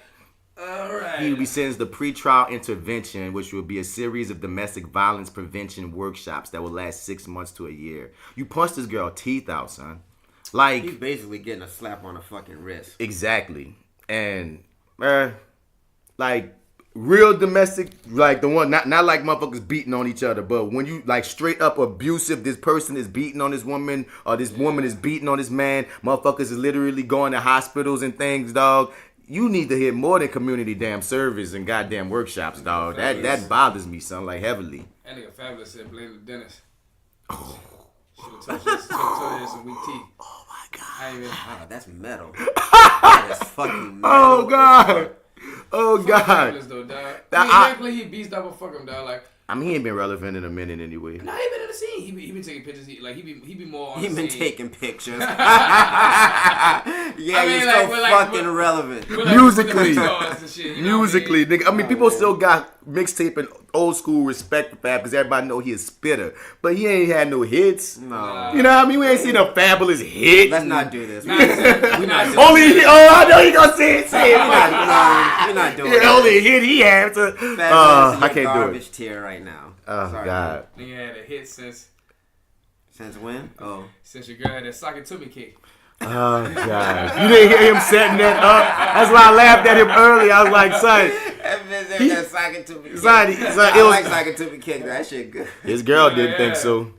Man. And we're talking about how you gonna use this? The white teen and the Native Americans? No. This nigga here, remember that white teen? Remember that your boy, that Native American cat? $250 million he about to sue these people for defamation. Trying to get that fucking casino money. No, the white people suing the Indian, right? The Native American, right? I thought he suing institutions, like all those news publications that was trying to put him out there to look like he was racist when all he was doing was standing there with his little American hat. Who is he suing though? He's suing who? They filed a defamation lawsuit seeking $250 million punitive and compensatory damages for allegedly targeting and bullying him because he was the white Catholic student and he's known for the violence. They're not saying who. Oh. I don't know who. I can't speak on it then, but somebody he's not gonna win. Somebody trying to get 250, and I'm like, dude, that's white privilege swinging this dick, nigga. You ain't about to lick the shit for no 250 million. 250 million. You ain't about to get it like that, dog. That's egregious. I think personally. Yes. Personally. 250 million. Yes. Get out of here, son. Yes. That's a lot of fucking money. And if y'all give it to him, y'all better let Jussie stay out of jail. Jussie. And Soulja Boy broke up with Black China after only being with her for a week because he just wanted to see what the pussy felt like. 2 weeks. It was so short. It was like blink and you missed it. And the only reason we're reporting this is because that is one of the most ignorant ways, post-relationship things to say I've ever seen. Right. Well, like you ain't had to like put that on a public platform. He didn't have to say that, but Black China both was doing stuff like shit on the Instagram against each other like that. Were they? What'd she do? Like who started? I don't know who started it, dog. I just know like they went back and forth, and to me, honestly, they're such like Instagram niggas that'll be part of their brand to even go back and forth like that. Really, you know what I'm saying? really and truly, yeah. Well, I just say I'll never be doing that for no fucking wouldn't clout do it, dog. or no fame, son. I fully believe in class, dog. Like I want to when I Act don't like you've been here before in certain situations. act like you've been there before. I just made that a Facebook status. I said that's one of my favorite statuses as I get older because too many times we've seen too many people doing things that just make a nigga cringe. Like why you doing it like that, nigga? I certainly believe in class until you come for me on the internet and I didn't tell you nothing. I mean, no, that's defending yourself. Yeah, I'm just saying, literally, like no, context matters too. If I'm like, let's say you are like a Denzel Washington ass nigga. If you break up with your chick and your chick talking shit in the media, man, you ain't even gotta address everything unless a certain level of low blow happen. Right. You know what I mean? I feel like she ain't say nothing sure. that would require that to me of. Oh, I just want to see what the pussy felt like. It's like, come on, son. That's kind of like that. You know what I mean? Did she put a picture out of your dick being lil or something? Like, you know what I mean? What happens, huh? You got, and at the same time, you're in, like we tell the kids we be teaching, you're in control of your feelings. You're in control of your actions. No one can make you do anything. Like you think. And he said some crazy shit. It was funny when I first heard it. I'm not gonna act like I'm holier than thou. It's like I rolled it and scrolled. It's like I snickered. That just sounds like fucking famous people problems. And I'm just saying, I just snickered at the headline, like, cause certain news headline. I'm not This like, nigga's Soulja Boy. bro. I was like, this news publication tripping, making this the headline, even though I understood why it was a headline, but just made me think 2019. Damn, this is where we are. Pussy and shit on TV. Dude, a headline of a news publication is Soulja Boy said he wanted to see what the pussy felt like. That's a headline. Wow. And that was your starter section, ladies and gentlemen. There you go, man. That's some What crazy. does the pussy feel like, ladies and gentlemen? And you heard about that? What's her name? Bad Bobby. What's her fucking name? Bad Bobby? Yeah, the one to Catch Me Outside girl. That's what I know. Catch Me Outside girl. Did we just see some shit? DMX is in her newest video. Yeah, DMX is officially fucking with her. Real talk, son. I mean, it was very white privilege on how she got on, but at the same time, I'm glad she got her mama out of the house, and I'm glad she was able to turn her life around from that fuck shit she was on Dr. Phil being at first. So I'm just, you know, as a human being, you know what I'm saying, I still coming up doing a thing, and she do write her own lyrics. Her bars do be nice. Her bars beating, no, I can't agree. I know. I've listened. Her bars ain't nice. He's giving her a lot of leeway. Her newer shit is pretty. Anytime I look at her, I think, okay, what black girl or what Asian girl or what Hispanic girl could have taken this? Because you just a little white girl like me. You popped off on Dr. Phil being a nigga that would have got another nigga shone down on, and then you made a career. Yeah, you got your mama out the motherfucking situation, but they got way more us in poverty than y'all, and you did some ignorant shit that we get shitting on, dog. Fuck you. You appropriated and you got famous off us, nigga. I ain't gonna never applaud that. That's why I addressed it at first that she got on. I feel you're some human shit. Like you went human. You went human. Like I said, like all the things are gifted off white privilege. Yeah, I mean, but fuck like, that. Like there's some things that I can see niggas in there, like as far as like on some respect shit, you know what I'm saying? Nigga don't respect the system, but nigga respect the person of like, all right, dog, you know, you put your people on. Cause nigga can't help that you ignorant. I ain't got no respect about none of that. I don't give a fuck about none of that, right? I ain't with it. I understand. I mean, you the only mixed nigga on the cast, so I understand. You know, you got to stand up for that. Fuck all that shit, nigga, I'm Huey P.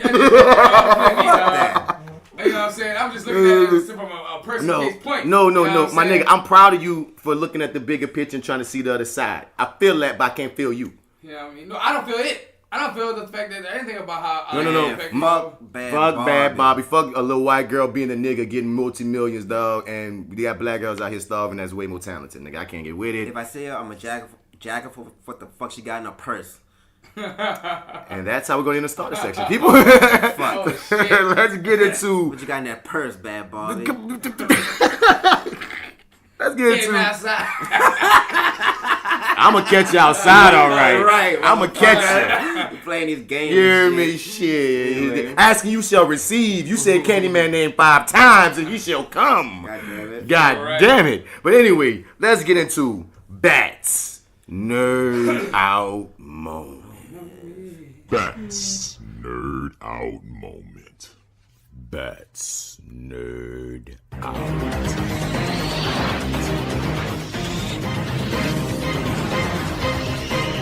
That's Nerd Out Moment. That's Nerd Out Moment. That's Nerd Out Moment. That's Nerd Out Moment. That's Nerd Out Moment. That's Nerd Out Moment.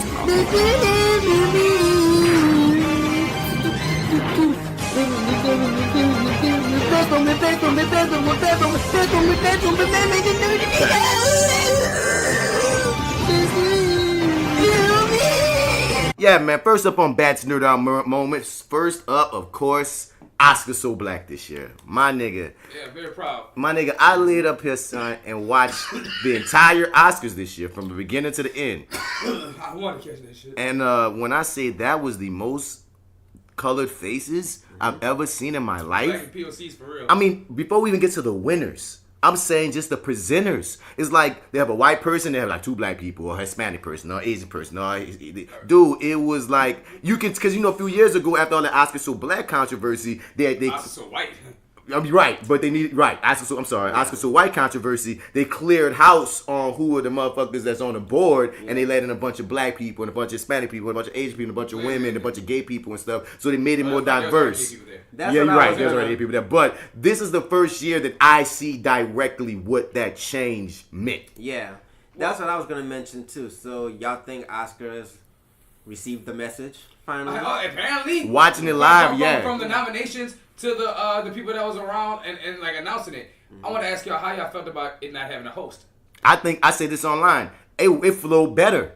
It flowed. We didn't need a host, dog. Like that's another thing too. Cause sometimes, and really, I do like I might have missed one Oscars in the past maybe 5-6 years, dog. Like, I'm usually consistent, but at times I might not catch it from the beginning. I might catch it from the middle. You know what I mean? So, and even still, it felt long. Like a lot of times, Oscars just feel long, They do, son. drawn out. But nah, this year, dog, without a host, dog, whoosh, Smooth. it was smooth. And then I seen all them black people, I was even more amped, nigga. So it was like, That's cool. It was beautiful. Like it was a beautiful thing to see. I didn't get to watch it. I only got to see it in clips. But yeah, a whole lot of black excellence going on in that bitch. Black Panther won buku awards on the technical end, like buku Yes. on the technical end. But big ups to Regina King, Mahershala Ali. Have y'all seen that movie yet? What movie? Beale Street Could Talk. I haven't seen it yet. I gotta catch it. Mahershala Ali, Rita Carter, Hannah Beachler, who shouted out New Orleans. That I feel like you set the tone. Any New Orleans person that wins an award, especially an Oscar from this point forward, has to say New Orleans. You heard me? Before they get to all the festivities of their I'm speech. gonna ask so much before. I'm like, say it, Ryan, you dig New Orleans, you hear me? I don't care what you add. I'm just saying, you got to shout out the city now because this lady's originally from Ohio, but she moved to New Orleans, got so immersed and so respectful about culture that she claimed it even on the biggest stage ever because it's like Ohio born but New Orleans raised. I want to know how many years she lived down here. I don't know. How much she lived in Ohio? I don't know. That's very interesting. Yeah, Ohio born. But I'm still happy she shot out fucking New Orleans. Nah, we gave her the gumbo.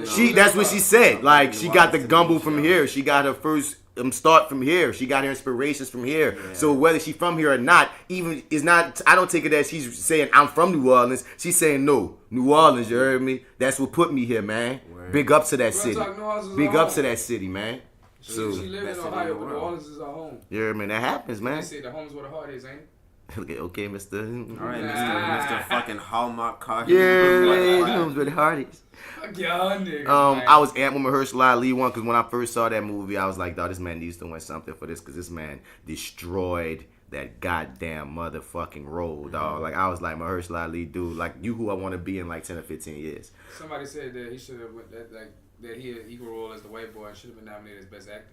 He should have. I would go with that, but the thing is, the main protagonist was Vigo, and oftentimes, and this is not just in this movie, most times, the nigga that's number one on the call sheet, if you plan on, because Vigo killed it too, you feel me? So if you plan on nominating your number one on the call sheet, the usual number two, if they're gonna be nominated too, they bow to the supporting, because really he's the number one. Vigo is a star of that. It came from his character's perspective. So if we gonna both go for Oscars and we both got motherfucking Oscar nominations, I understood why that happened because they are that movie.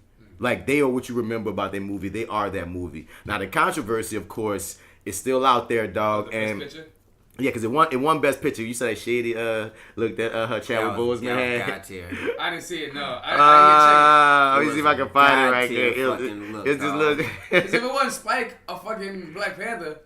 Oh, we gonna get into Spike in a second, but like, you know what I mean? One best. No, wait. Yeah, it did win Best. Wait. No. Did it win Best Picture? Yeah, it won Best Picture. I'm tripping. Of course I know because I'm in the motherfucker. I'm tripping because at one point, I'm having a mixed memory because I remember at one point there was an award that came right for it and Roma won it. I think it was Best I think that was best. Something. But yeah, and I was like, damn, Roma just beat all of them. Then I saw, no, I was tripping. But yeah, Green Book won Best Picture. So your boy can say money for you, nigga. I'm in an Oscar-winning movie. You got an Oscar too. They gonna I don't got no Oscar. I need to tell people this because people keep fucking with me and say, "Oh, so you got an Oscar?" Like, yeah, you got an Oscar. You got an Oscar, son. They send you one in the mail, son. That big will be heavy. Man, my little 3 lines is immortalized now because they won that. Best Screenplay and they won Best Picture, so that was what's up. 2 Oscars in your name. If those 3 lines weren't in the movie, it's it not would the have been same a different movie. You're right, you understand? but it was written there for you to get that Oscar. I mean, shut up. I was fucked up. I went to rehearsal today for Raising in the Sun, and Miss Carol Sutton was because I was late because I was some bullshit happened because I didn't know I had rehearsal, so I was late not knowing I had late because you got an Oscar. You think you ain't gotta come on fucking. That's what she said. That's why she was fucking with me. That's what she said. Miss Sutton, who's man a legend in the freaking city on the acting tip. You from New Orleans and you in the acting community, you know Miss Sutton. Miss Carol Sutton is the shit. She's been in so many other things. I love her. Like I love that lady. But like so we gonna play together, and that was the thing. She's like, ooh, and I'm walking, and I'm like, I'm sorry, I'm late. I'm hugging them. I'm hugging the people coming in Chelsea because Chelsea our costumer on that show from On the League podcast, and they're talking to each other, and I'm just walking. She's like, yeah, man, you know. Somebody got himself an Academy Award, and they don't think they gotta be on time for rehearsal no more. Girl, that's what I heard. Now I'm like, man, this lady working with me, son. Working your ass. But one conversation came up that a friend of mine on Facebook made me think about, and she probably don't even realize she made me think about it. Her name is Nicolette Martin, and she said, man, congratulations to you, but I can't get with the film because I feel like it was whitewashed. And I heard, which I've been defending, you saying it's a white savior film. And that's not what she was saying, was when I realized. And then that's when I realized there is a difference between a white savior film and a whitewash film. It is different. Yeah. Because a whitewash film, like, if anything, like, you know what I'm saying, that like a black film could be whitewashed. It is not the real story of, like, you know, what's the true definition of whitewash? Because, like, I mean, well, like at the end of the day, dog, like, I'm gonna start with white savior. A bullshit side of the story, like was when you make the shit easy, applicable for white people, adaptable for white people. Like Avatar, the last Airbender movie, I think that was a whitewash movie. But it's even worse when it's history, and when you whitewash history. And I've been defending that and watching the movies. I still say I love the movie, even if I wasn't in it, dog. I've been defending it. It's not a white savior film because that was what it was. That's what it be getting hit with too. And the white savior film is when the mighty white man makes the black person a better person or saves the black person. And I was like, no. When you watch that film, it's a film about friendship. They save each other. Like, and that's the truest thing to me. When you watch it, dog, your boy is that's why I love Mahershala so much in the role, was because man, that man looks, he was one of the most respectable black characters I've ever seen in cinema, dog. The way he walked, the way he talked, the way he carried himself, even when he was down, he had esteem about him. Mahershala had to win that to me because I'm like, dude, this character needs to be immortalized, even if the family has a problem with all of the details of it. And I can understand that if you're the family, you got a problem with the details, because there's a controversy of the man who wrote it. I mean, the man who wrote it based off recordings and based off notes from his father. He claims that and Doc Shirley himself told him, like, if you make this film, man, wait till I die. You can use all these details, but like, man, I don't want my family to know about it. And that's what that guy saying that Doc Shirley told him. Doc Shirley family saying, no, Doc Shirley didn't want to do that movie, even though some of us was trying to talk him into doing it, but he said he didn't want to, he didn't want to. So those are two diametrically opposing conversations. And being black, I want to lean to the black people, of course.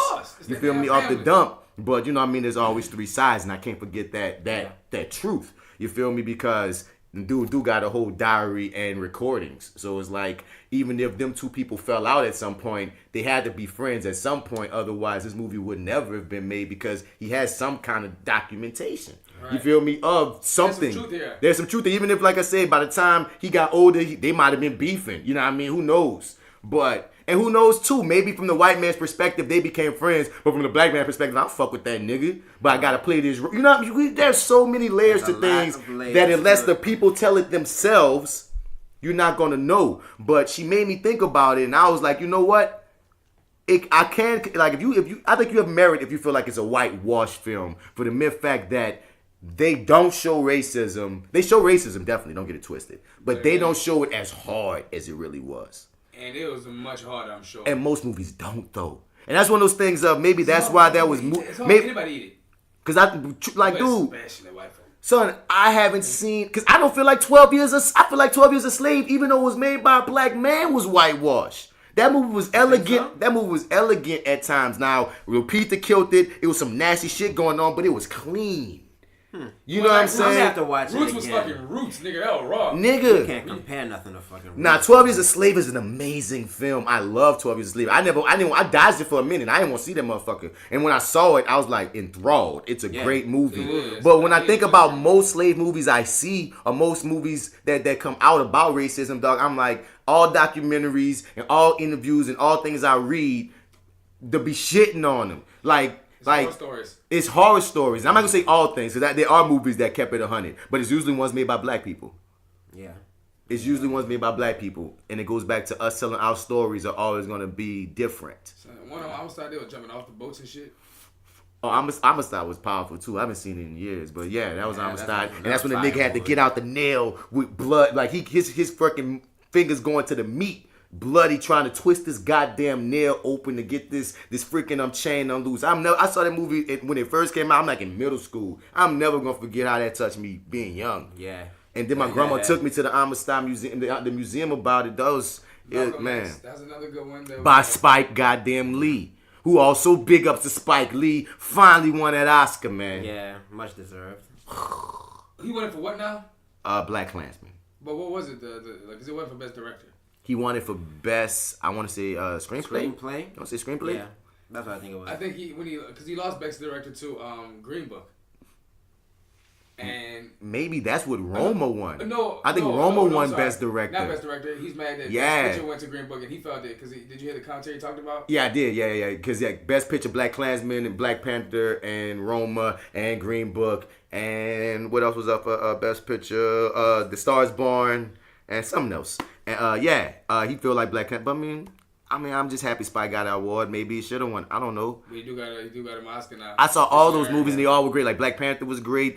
Green Book was amazing, and Black Klansman was amazing. I love Black Klansman. So it's like if it would have won, I wouldn't have been mad. You hear me? I'm like, oh, Spike got that best picture. Let's go, Spike. You hear me? But Green Book I stand by, a great film. But the more I think back on it, it was like, man, that bitch was whitewashed. And when a black family stand up and say, look, man, we got problems. Even Mahershala had to apologize. And as much as I might have a bias to it, I can't ignore that black family said we got problems. Now, there's also the other side of, they say they try to reach out to him when they made that movie and they weren't trying to talk to him. So it's like, nigga, when we make the movie and we reach out and then afterwards you won't come out, there's that side too. But I still am more, this Italian man telling me what the black man said, and the black family telling me what the black man said. It's kind of hard for me not to side with the black family, dog. Man, he said, fuck that nigga, man. He was a piece of shit, man. I don't know, son, but it's cool to have on the resume an Academy Award winning film for myself. So, that's what's up. So we say Mahershala Ali, we say Regina King, we say Spike Lee, Rami Malek, who for Bohemian Rhapsody won Best Actor Lead. I still have not seen that film. Is that the dude that played Freddie Mercury? Yeah. Ooh, I still need to see that shit. So I'm gonna just get it and we gonna watch that bitch, dog, because everybody that's ever seen that movie said it was amazing, and they kept on big upping him, and that man is Egyptian born. So once again, a person of color winning Best Lead Actor. He black. Some of my walls said, man, we only claim Egyptians as black, they claim us. Not as much as we be wearing these fucking unks and pharaohs around our neck. Hey, you ain't telling no lies. You hear me? But like I see, it was just a great night for blackness and like Asian people, son, like and women, and even like I said, best director was a Hispanic man. It was like, dude, it was just a great night for people of color that wasn't happening 10 years ago. Yeah, 5 years ago, fuck. You hear me? I think 5 years ago is when all this started. When niggas started getting some fluff. You did. When people started paying attention, because you can't in no way tell me in a whole calendar year with all the projects come up that only the white people got deserve awards. With so many of our actors been killing it, dog. That's why somebody says, so what, they just did that on purpose to placate? Good. So now all them white people get to feel how we been feeling. Because all them niggas deserved it. You hear me? It's not like they sucked in their movies and you gave it to them. No. All these black people deserve it, and we deserve it more years than we do get. You hear me? So and these mediocre shit get by, dog. Son, we work 10 times harder and our movies go by. You hear me? Angela Bassett still don't have her well-deserved Oscar. Angela Bassett, bruh. Come on, son. We have so many of these heroes that should have got some recognition. And I hate that. I think Angela's on the menu, though. And Ben, dog. Tina Turner. Man, you could go down so many lists on Angela Bassett. She was a Malcolm X. She was everything, dog. She's every woman. You hear me? She can do all things, dog. She gonna be one of the people when she like 70 gonna get an honorary, and it's not right. Get that lady her just do right now, man. You hear me? Cicely's 94. Big up to Cicely Tyson. The discussion I've been having with some people on there is like, I get frustrated with, I said this, with the fact of when I only hear the, man, we shouldn't be caring about white people approval shit around Oscar time. Because black people saying, man, we want the gold, the top medal, the top trophy. And that frustrates me because I don't hear this around Super Bowl time. I don't hear this around NBA Finals time. I don't hear this around Nobel Peace Prize time. I don't hear this around Guinness Book of World Records time. I don't hear this around SP time. I don't hear this around anytime anybody else, whether we talking about engineers or we talking about basketball, whatever we talking about getting awards. At the end of the day is white people run. But at the end of the day, we're not thinking about white people. We thinking about having a top award. Them niggas don't get no flack. But when people be like, man, let these black people need to get the opportunity, the even playing field to get an Oscar, is like, well, we should worry about more about our shit anyway. Now I went back and forth with this chick for a minute about like, dog, I don't want an Oscar because I'm trying to be down with white people. I'm not even thinking about white people. I'm thinking about what's the top prize. And 100 years from now, when the world more mixed, guess what? They still gonna want Oscars and Super Bowl rings. You hear me? It's not my fault that the majority of this country is white. When it's not white, you think I'm still not gonna want the top prize? The fuck? Niggas don't want to go to XFL. They want to go to the NFL and win a Super Bowl ring. Come on. Right. Come on. Niggas love to go to Europe, dog, but if they ever get in the NBA and go to that fucking championship ring. So if you ever in the game, dog, and that's the top prize, period, that comes with all the top trophies and all the top fucking accolades and put you in all the top circles. And not only that, dog, but solidifies as certain things. The things you all solidify to yourself, but you also want to be solidified knowing that your work is good. Like it's serious. Like, hey, this is good. This is standard. And everyone knows this. You know what I'm saying? And going against heavy competition, the best of iron that sharpens you, dog, only let you know that, hey, dog, I got the top iron here. Right. I want it all. Brand new socks and drawers, nigga. Why? That's why I say I'm in the and. Y'all always say or. Say and. I want the black awards, and I'm going to appreciate the black awards. And I want those awards. And I want that. I don't want my mama just to tell me I'm great. I want the world, bitch. So ain't no way I'm going to be like, I'm going to be satisfied with a BET award when there's a Golden Globe over there. I'm not going to be satisfied with a Golden Globe when there's an Emmy over there. I'm not going to be satisfied with a fucking Emmy when there's an Oscar right there. You telling me just get the BET award, and because all the black people love me, I should be satisfied. Fuck that, dog. Yeah. You got too limited of a scope, and that's why you don't achieve shit. Yeah, man, just trying to box people in. You know, that's just classic boxing, dog. We cannot do that. Stick and move. You cannot box me in, but we want everything. I want everything.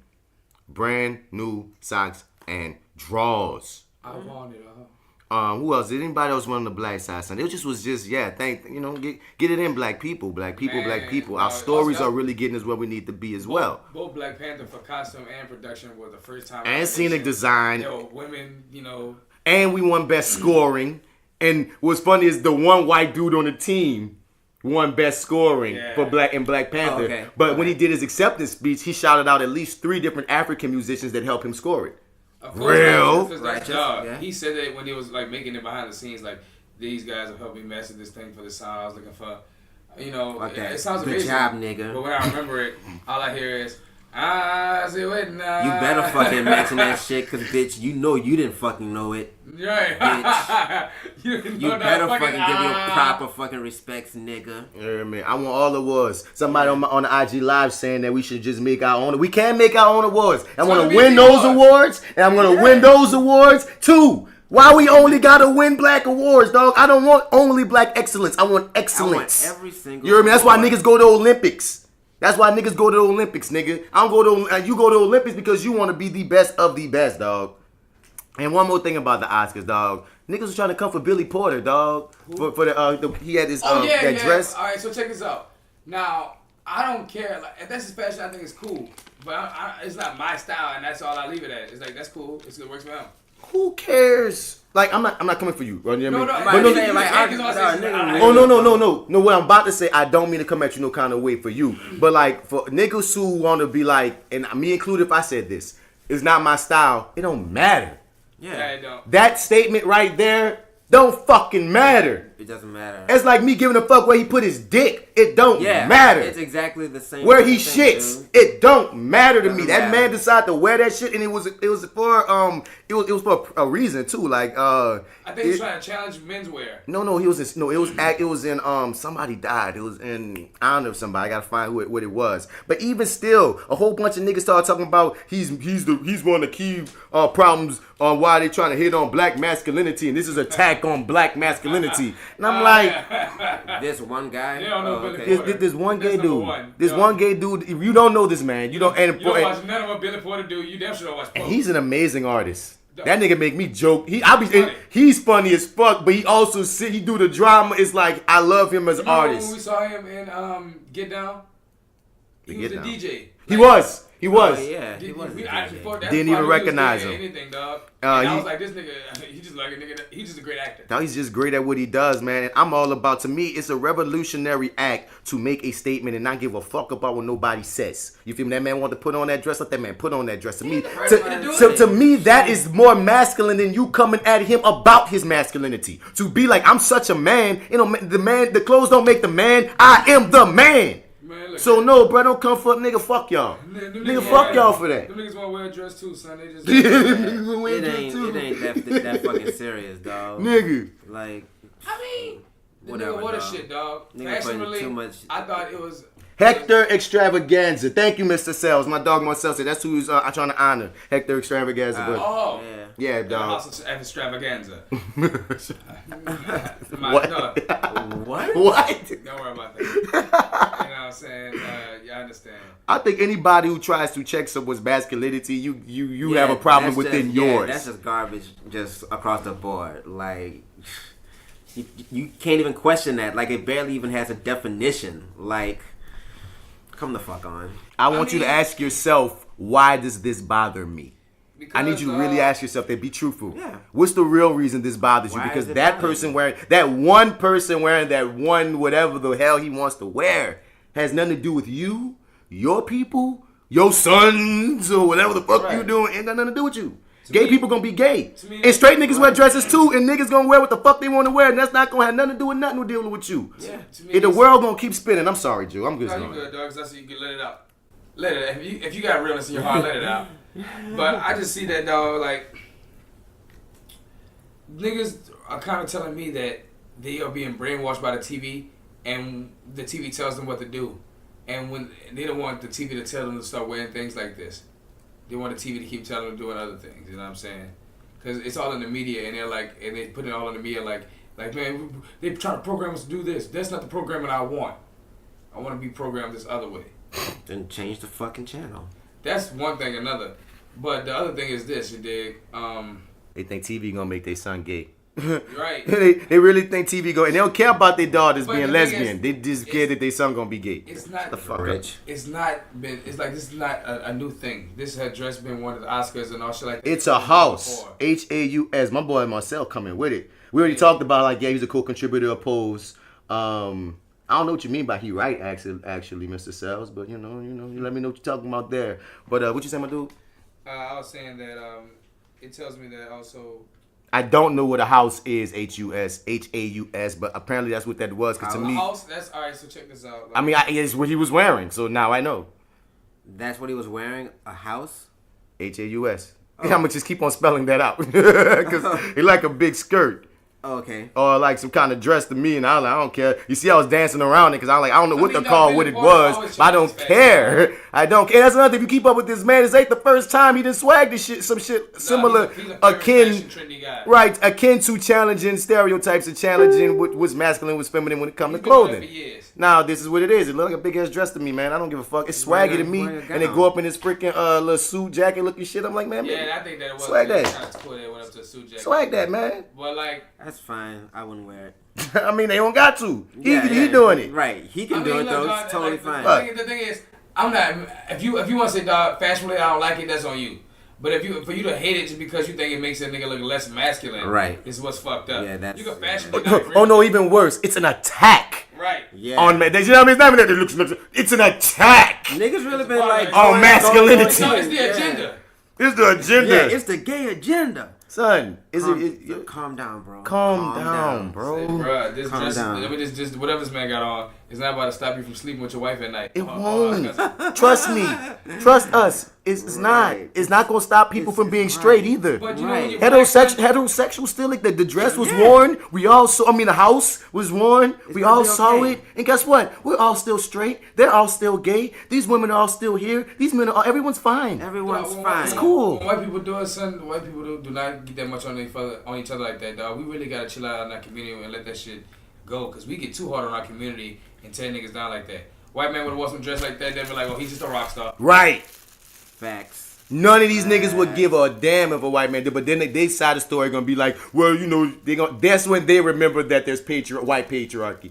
See, a lot of times us black niggas only catch it, like they say on that thing, men in general can understand what consent is when they're at a gay club and shit. It's like, you know what I mean? It gotta be on you, the pressure gotta be on you for you to get it, but you only get it when it concerns you. But then when you try to put it on any other lens, I don't get it, nigga, no. I don't know, black man, oh,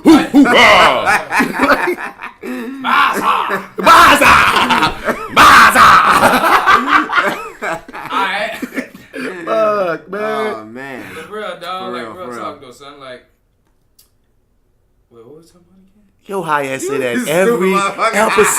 every episode. Somebody please make a clip in them when this nigga is high as fuck and get amped and just start rolling blood. And he say, wait, Clip it. what we talking about again?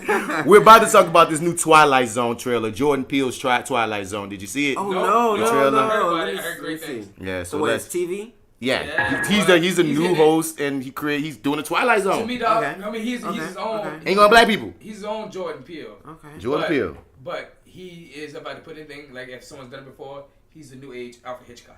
Okay, so I fucked it up. So House was the tribe he representing, but it wasn't motherfucking dress. I didn't want to say that. Nigga, I don't want to say that, bitch. If I'm wrong, you better correct me, nigga. We recording. You gonna let me live in history wrong? What's wrong, bitch? If I'm wrong, you better go through. Say something. Nah, bitch. That's African shit or whatever, nigga. Like, Alright, so check this out. Like a house is like a group of people that's like a part of a family, and there's a mother of the house, and the mother of the house will be mostly the people that they take into the house. So mostly like people that have been running away, kicked out from their homes for being gay, or trans, and this and the third. You dig, and they be part of this house, and in the house they challenge at these balls, and at these balls they're where they win. Like we talking about trophies, that's where they win their trophies. You know what I'm saying? For things like you know, different designs. the House of Extravaganza, and that's the house he was representing. Yeah. Marcel is getting so frustrated with me right now.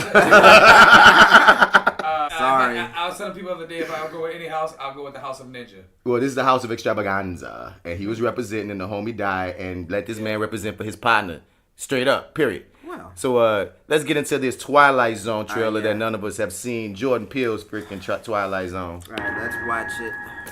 Everything that happens in this universe has to be the way it is. Things happen the way they should. It's all the same number. What are the odds of that?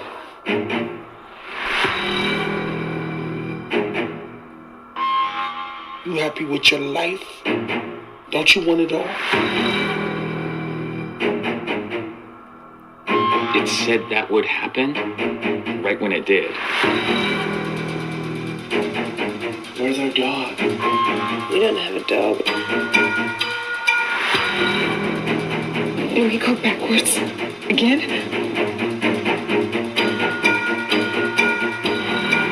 Everything you said would come true has. I changed something. Erased something. I'm not meant to be here. Life sometimes goes like you don't expect it to. What did you do to me?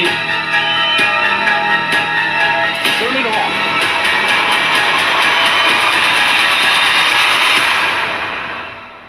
This is real. So wait a minute, is this gonna be a TV series with the same actors? It's not gonna be like different like episodes with different, you know, like that? It looks like it's gonna be different episodes with the same group of people.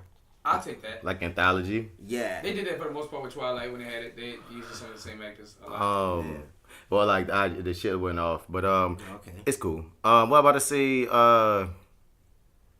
They could have been showing us different scenes from a bunch of different episodes in this one early trailer. That's what it looks Or like. they could be just showing us only the first episode. True. Also, I wonder, is this like, are they taking the old episodes and remaking them? I don't know.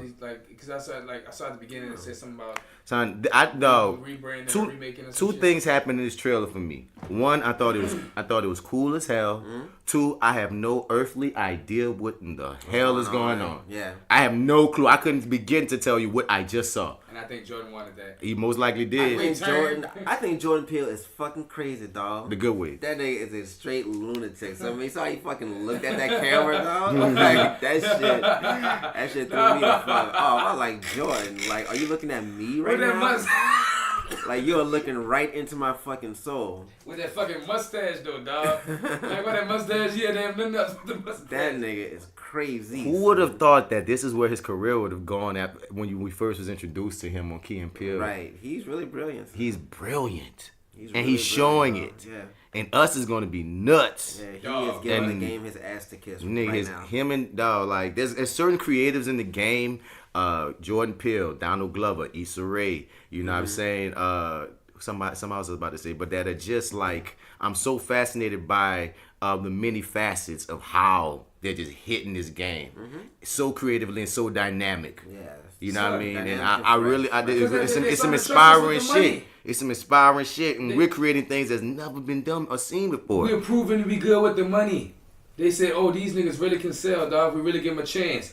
Give them the money. They're starting to unlock some of the gates, dog. They've been holding that shit back for so long because they just couldn't trust that we could do other than the stereotypes they put us in. Ryan Coogler, Ava DuVernay. There's just so many, and you're right. And I'm just throwing out names, but you're absolutely right. And I'm just like, I'm so happy. Like they let Octavia Spencer and shit get Octavia Spencer been doing so many productions, and she been producing behind the scenes. And dog, girl Tanyelle in that bitch. So I got to see my dog. The homie. I was talking about that on the episode of Acting While Black with Jaren, because you know Jaren and Tanyelle are both on Queen Sugar. And like Jaren was big up in me because he was happy to see me in the Oath, and he brought up about NCIS New Orleans, how, et cetera, et cetera. Listen to the episode, you'll see what we're talking about. But that segued into me being like, shit, whenever I see anybody from New Orleans on that fucking camera, dog, no matter who it is, I'm amped, especially if I know him, specifically if I know him, and even more so if you my nigga. So if I look at my nigga Jaren, like D said, like you heard the episode, D, like, we've been fucking getting in with Jaren since 2007, since we was in college theater, and our nigga is a recurring on Queen Sugar, son. You hear me? That I'm gonna have love for that. Tanyelle, son, like, she started acting in our short films.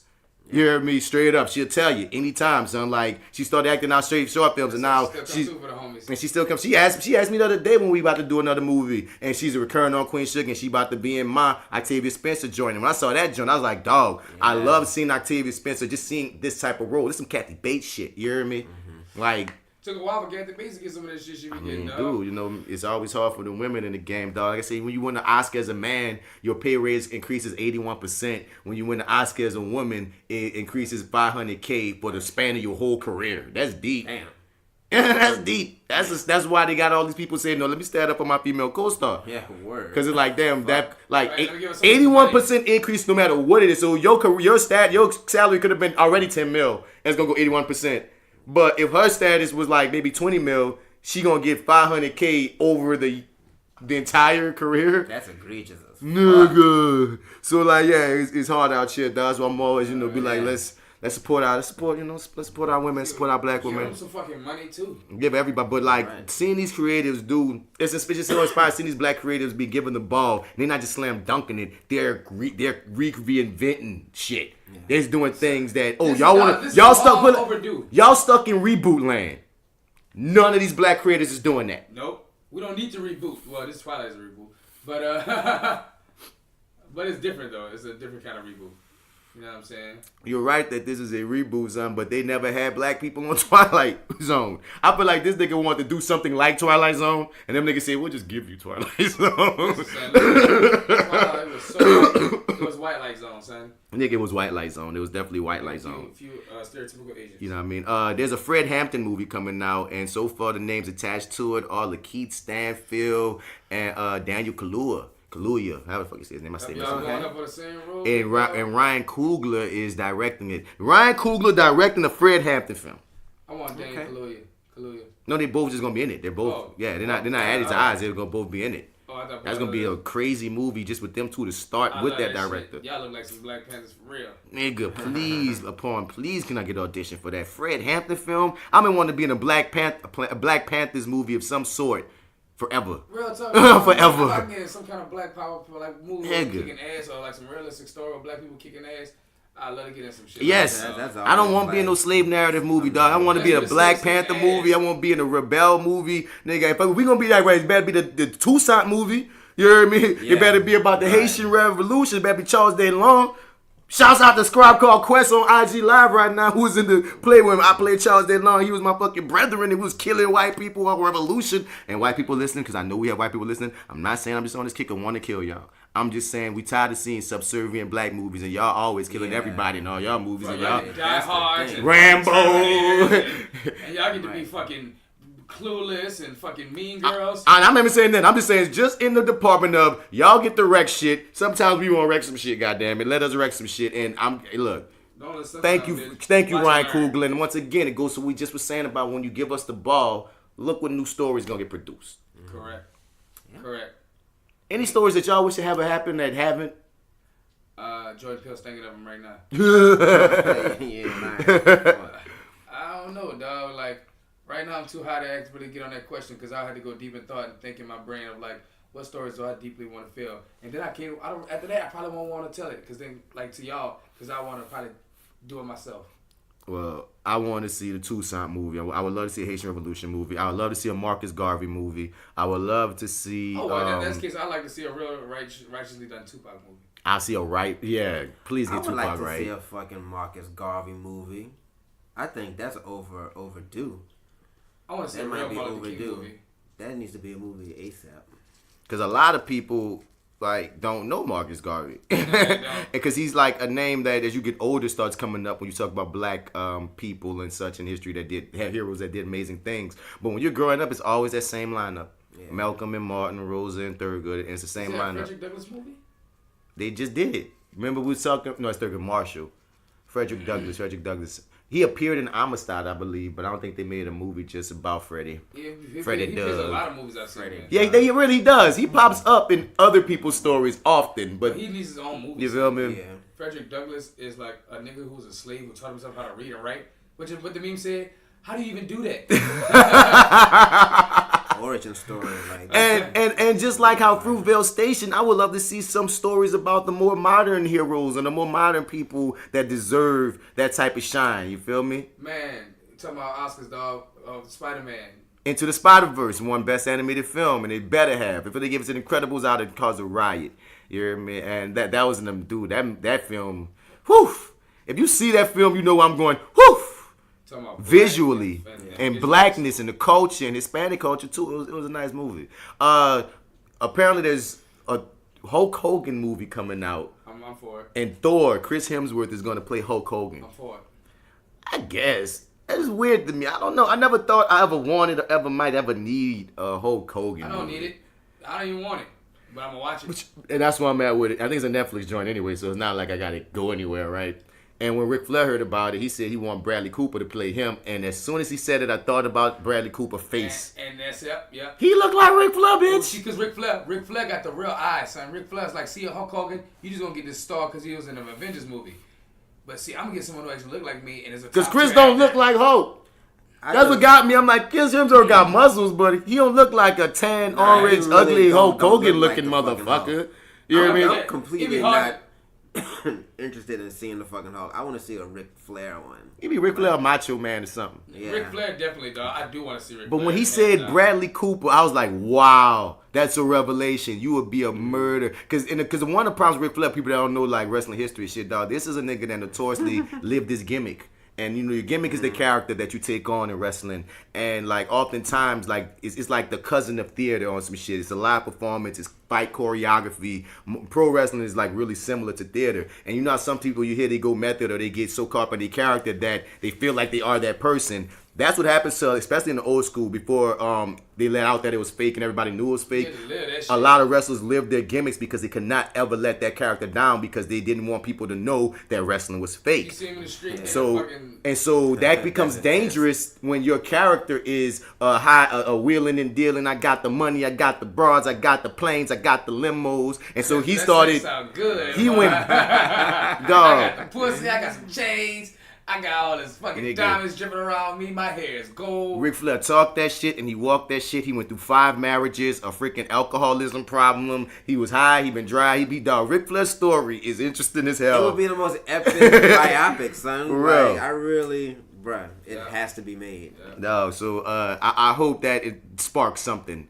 LeBron James confirms that Space Jam 3 is happening and is about to start shooting. Yeah. I mean, I meant to say 2. I wrote 3 on my notes. I was about to say, I was like, wait, 3? Yeah, I'm stupid. I'm sorry. Damn, 2. Space Jam 2. How many times they go Space Jam? They gonna double the jam in the second one. 2 and 3 gonna be back-to-back double feature. And we had the same as fucking Inside Jam, dude. Kobe last minute said, no, if LeBron get a Space Jam, you better sneak me in one too, motherfuckers. I ain't gonna lie, Kobe couldn't get one because he was just too close. He deserves a Space Jam. But his acting kind of sucked. I think LeBron's gonna do it. I mean, Michael Jordan's acting sucked. It did. I'm thinking they're gonna sneak Michael Jordan into the movie. They will. He's gonna get a cameo. Somewhere, yeah. He's gonna get a they're cameo. gonna give him a cameo. The thing about this though, that did you hear about Michael Jordan was a hard person to work with on Space Jam? Yeah, I heard that back in the day. But Yeah, most people say Michael Jordan's a dick. Like that's That's been said a lot. I've been like a lot of our heroes are dicks. I'm fine with it. Well, son, he hated. He did like some weird, like dick and shit though. He never made another movie. He hated doing that shit, son.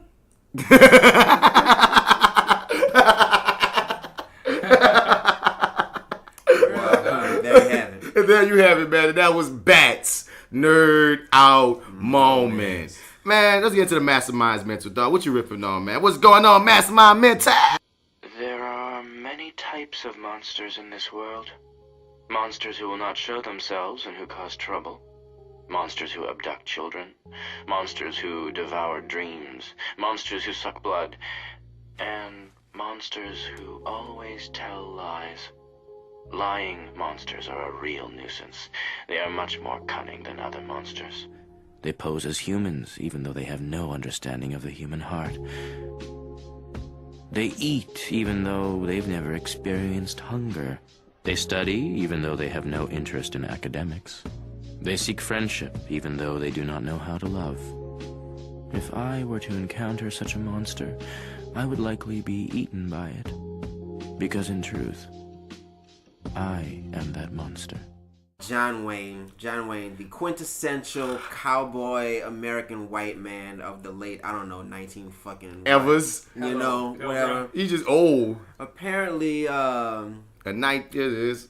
Apparently he's fucking racist and everybody's acting all fucking surprised. And me personally, I don't understand why everybody's acting so surprised. Like, of course he's fucking racist, dog. Like, he's an old white man, but it's just stupid to me because people are so, like, up in arms about this shit. But I'm like, yo, like, read the story to me about it. What's his fucking quote? It's right here. You can start. This is 1971. 1971 article in Playboy relays the iconic cowboy's opinions on why fag films are perverted, why the blacks shouldn't be given certain jobs, and why we were justified in taking America from those selfish Indians. The black bastards!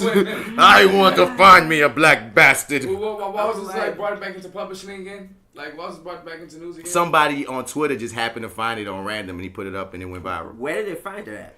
I don't fucking know. Was just it in some kind of like? I don't know, I guess like a news publication. I mean, well, he just was being a nerd about Playboy articles, and he found it. He just put it out there. Yeah, a Playboy because it's a Playboy article. You can. It was in Playboy. Yeah, it was from 1970 fucking one. Which is like, a little bit more progressive for him to be like blacks and greedy Indians. So what he's in at the top of the interview, the then 63-year-old is complaining about the perverted movies being produced when the interviewer asks him which films he means. Oh, Easy Rider, Midnight Cowboy, that kind of thing. Okay, shit. I'm gonna say I don't know any of those fucking movies. He said an Easy Rider. That's some old white term that That was one of those old, like the original, like rated X and rated NC-17 type movies. Because like back in the day, I didn't learn this from Mass Comm, son. Like back in the day, like anything that people felt were perverted, and at certain points, of course, they thought homosexuality was perverted, or even talking about STDs in certain movies that give you a rated X or NC-17 and shit. It's crazy. Wouldn't you say that the wonderful love of those two men in Midnight Cowboy, a story about two fags, qualifies? That's wow, John Wayne. But don't get me wrong, as a man and a woman is concerned, I'm awfully happy there's a thing called sex. John Wayne, ladies and gentlemen.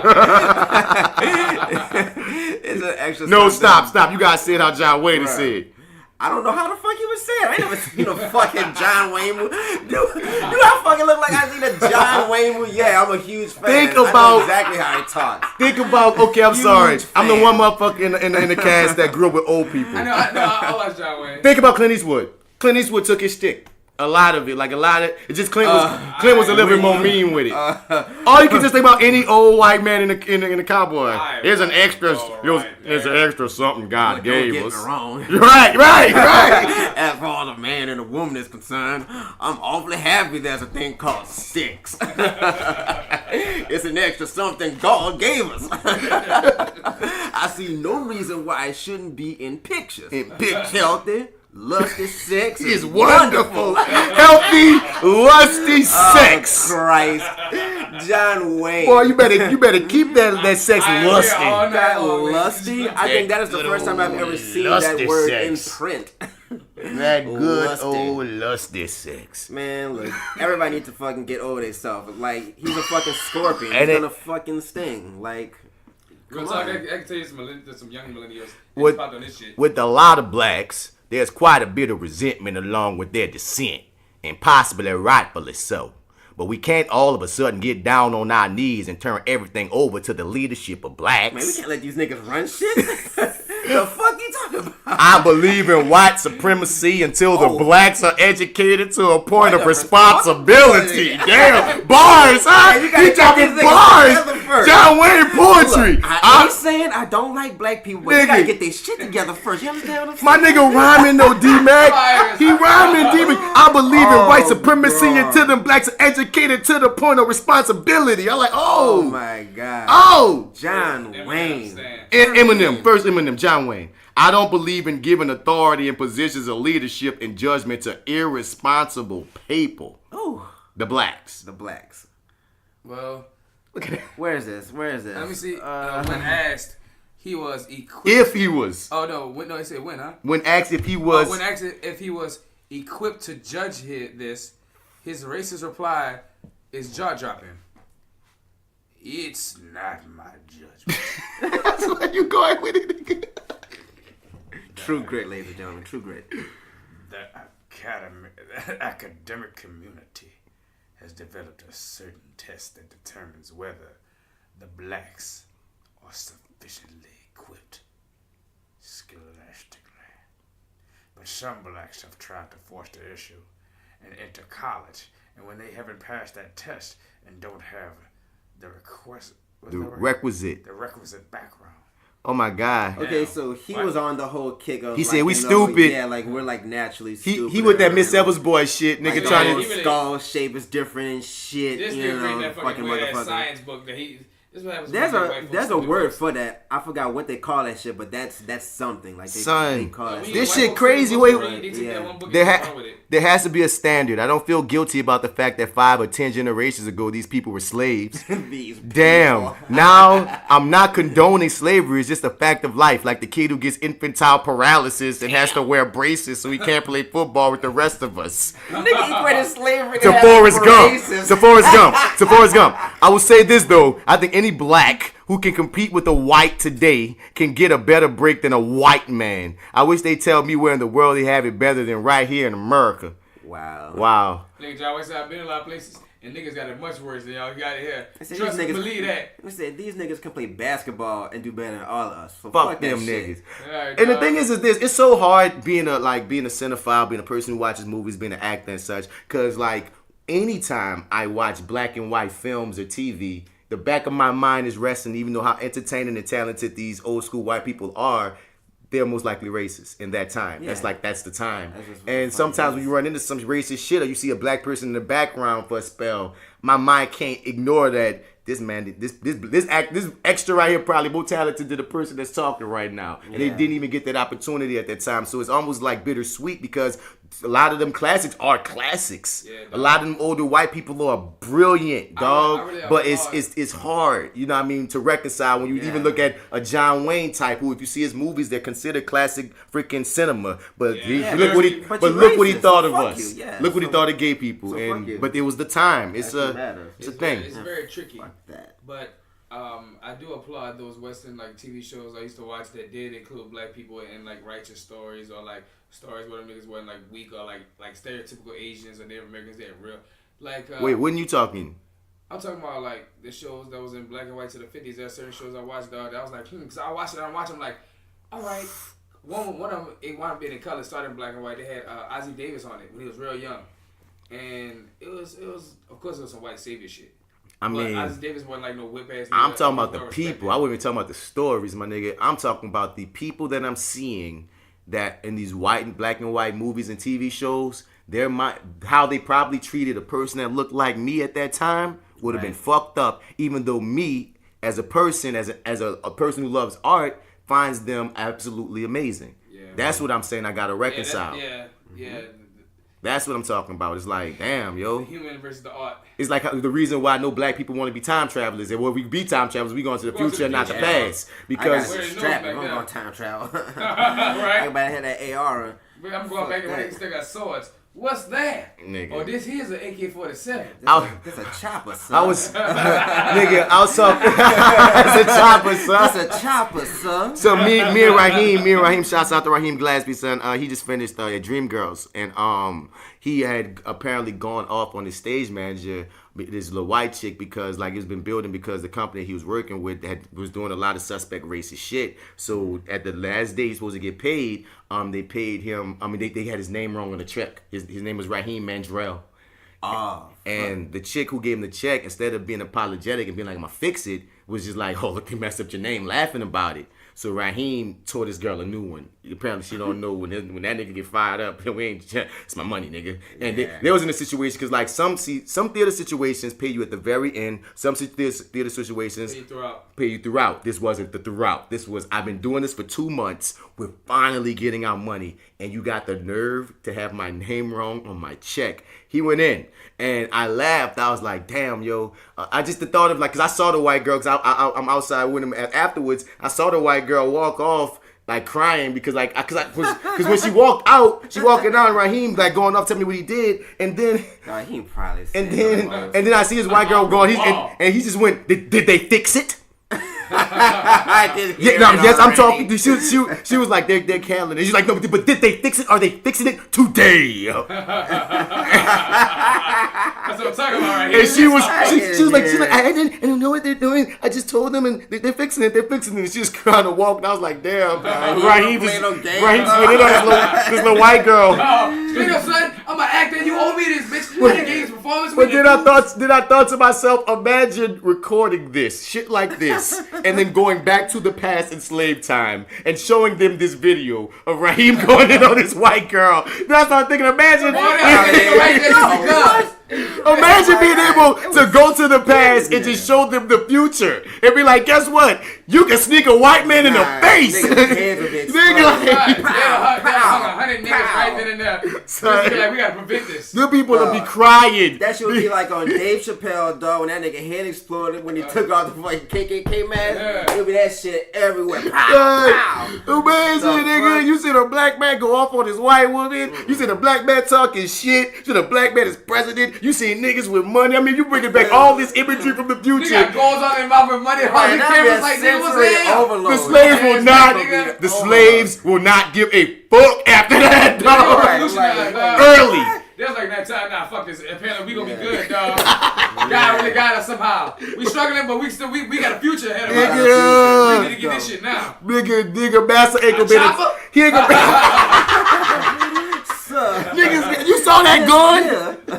This here is a chopper. Son, the next day, not one slave is gonna listen to master. Ain't gonna be with the shits. Fuck you, white boy. Dog, that is a skit, dog. Toby, you're not picking cotton good enough today. Get the whip. Oh yeah, get the fucking whip. Who the fuck you call Oprah, bitch. Who the fuck? Who the heck? What? Barack Oprah, Obama, nigga. Tupac, motherfucker. Gay Tupac. That's the time traveling film I want to see. I want to see that one. If you're gonna do a black people go back in time, that's what I want. That's what I want, nigga. It's kind of funny thing. You brought up Dave Chappelle earlier, and once again, Dave Chappelle does have that, but he goes back to slavery, and like he goes to the slaves and tell them what it's like to be like in the future. Really, I didn't know that. Yeah. And like he's like when he go back to the past, you know what I'm saying. The people was like you know talking about his shoes and this and the third, and they talking to the white man bad, dog, like in the thing, and so the white man pulls out his whip, and Dave Chappelle said, "Oh, that's a nice whip. This here is a pistol." Oh yeah. You know I remember. And he shoots the white man, dog, and because the dude asked him, he said he calls him a honky, and the man said, "What's that?" Oh, he's like, honky is a word invented by a man named George Jefferson. He breaks down the whole story of George Jefferson, and he was like, you know, back in the future, we all free. And the man said, "Well, when we's gonna be free?" And I went, "How about nowish?" But wait, but did he show the videos to him? Yeah. I mean, no, a he future. showed That's what I want, though. I want to show the video of the actuality of these slaves seeing some black niggas swinging their dick in America. That was the only like the first thing. Unfortunately, we haven't overcome fully, but I think it'd be hilarious. But I didn't know Dave Chappelle made that skit. I got to go catch that one. It's like Charlie Murphy and like. One that play like the pimp and he was like hairspray and shit. Remember the Haters Ball? Yeah. It's the same setup. Yeah, except they were time travel throughout time. Now you know you're a hoe for letting me get so excited like I came up with something new to sit back here and go, well, by the way, Dave Chappelle made that shit. I was here. Hey, my nigga get ant with me like, yeah, nigga, yeah. He's like, let's not forget. Yeah, bitch. I just want to point out some of my history. By the way, it's already been. Man, thanks for that mastermind bit, dog. You see, we just went left, dog. That all just started on D-Mac bringing up, dog. People surprised that an old white. Once again, just like Liam Neeson, people surprised that an old white man is racist.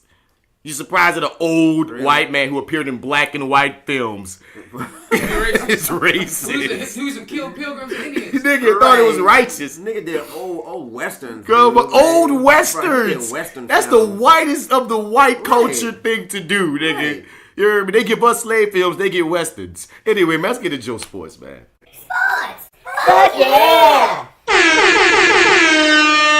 Alright, sports, fuck yeah. It's Joe Sports! Fuck yeah! Man, Anthony Davis has been going out like he set out the Lakers game because he had rest. Even though we won against the Lakers game because he went to rest. Apparently, they've been playing him basically about 15 minutes per game. You know what I'm saying? So they ain't even been using him in the Pelicans game. Not really, no. Damn, blackballed on the thing. Because, you know, I guess they didn't like the way he did his approach. Mm-hmm. I mean, honestly. So he ain't got that team camaraderie going for him. I don't know about the team camaraderie. I think this is like ownership shit. You know what I'm saying? Like, nigga, you try to go out of contract and do all those funny shit. So nigga, we gonna sit you. We gonna let you know how this go. It's a kind of a Trump move because, like, nigga, we a player, you own you. Mm-hmm. There's also on some company shit of like, nigga, nah, dog. We put all this into you, this and the third. And you just gonna fuck us over like that? Well, nigga, you got to, pay your dues. Like, you got to pay this contract all the way through. Right. Business. That's one. We talked about the Saints player that got weed sent to his house, did we? No, I did not know there was a Saints player that got weed sent to his house. That's crazy. I forgot how much. I think it was like a pound. You know what I'm saying? He wasn't trying to sell it, of course. But it's funny that he tried to actually get it mailed to him. You know what I'm saying? Yeah. Goofball. Complete goofball. What else would happen? Kareem Hunt, I think, is back in the league, which is kind of funny. He goes back to domestic violence. You know what I mean? They'll let anybody. They don't care about no domestic violence. Can that boy run that ball to stop that other boy from running that ball? That's all. That's it. Nigga, you hit your black your nigga bitches. We don't care. We don't care. Right. Check this out. So Tom Brady has 6 rings, and now the owner has 7. Apparently caught into a prostitution solicitation ring. This nigga's been billionaire. Billionaire. Robert Kraft. Billionaire. Dog, you get caught up like this. Nigga, you don't know how to get a prostitute sent to you? Right. Like they got caught up in one of those old school massage parlor type places that a lot of billionaires go to because he ain't the only billionaire apparently. And I'm like, son, you old and you rich. You can really get one of these women sent to your house or to your whatever the fuck. I think this isn't even news, dude, because prostitution is the fucking rich white man's fucking greatest pastime. Like them motherfuckers been doing that shit like since God, right? I mean, come on, man. 21. He just got caught somehow, and they're trying to make a big fucking deal, but all these fucking rich white bitches are fucking getting hookers. From some stories I read, I thought this nigga was like selling.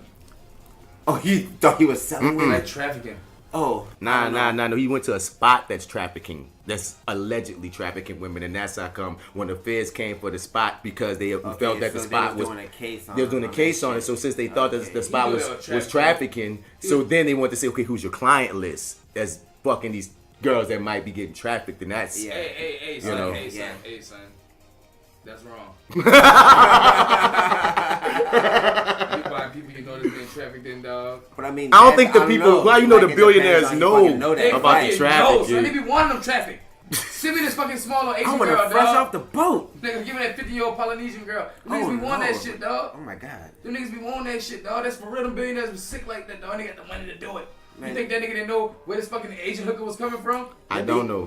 They be going to Thailand and do all that shit. Put it like this. So nigga bring Thailand home though. They don't got a. And that's what I'm saying. Why didn't you? Can you get somebody sent to you, nigga? No, we can Uber food. You can Uber a bitch. Oh, ho, that's what I need to say. You Uber a hoe. I mean, like apparently, like a real service of a person that can do that as a service. Son, I've seen websites, dog. You can do that. Yes. You can get the women. See, like they got high class shit, and you got the high class money. Yeah, I don't know, because I already feel like all that shit should be legal, dog. Prostitution is stupid to be illegal. If this woman wants to sell herself, because that trafficking shit, fuck that. But when you talking about women deciding or men deciding to be to sell their body for, like, we watch porn, it's the same thing. It's just glitz and glamour. You hear me? If you regulate that shit, get these people tested, get these people protected, it'll be a better way. You dig? So when I hear some nigga who paid for some pussy, got some pussy, I'm not mad this man paid for some pussy and got some pussy. I'm mad if it's an underage girl or somebody's freaking a slave or captive. Right. You know what I'm saying? Right. But I'm mad this old white man getting pussy. He old and he white. He can't pull nothing. Right. What are you seen this nigga? Who have you seen this nigga? This nigga is. I'm surprised his dick gets hard, nigga. Right, I'm so happy for you, Rob. Nigga, like what the fuck? You about to post up at the bar? What the fuck you want this old motherfucker to do? You gonna shatter his head when he get off the fucking stool? What do you expect him to do? Let him get some delivery. And he rich.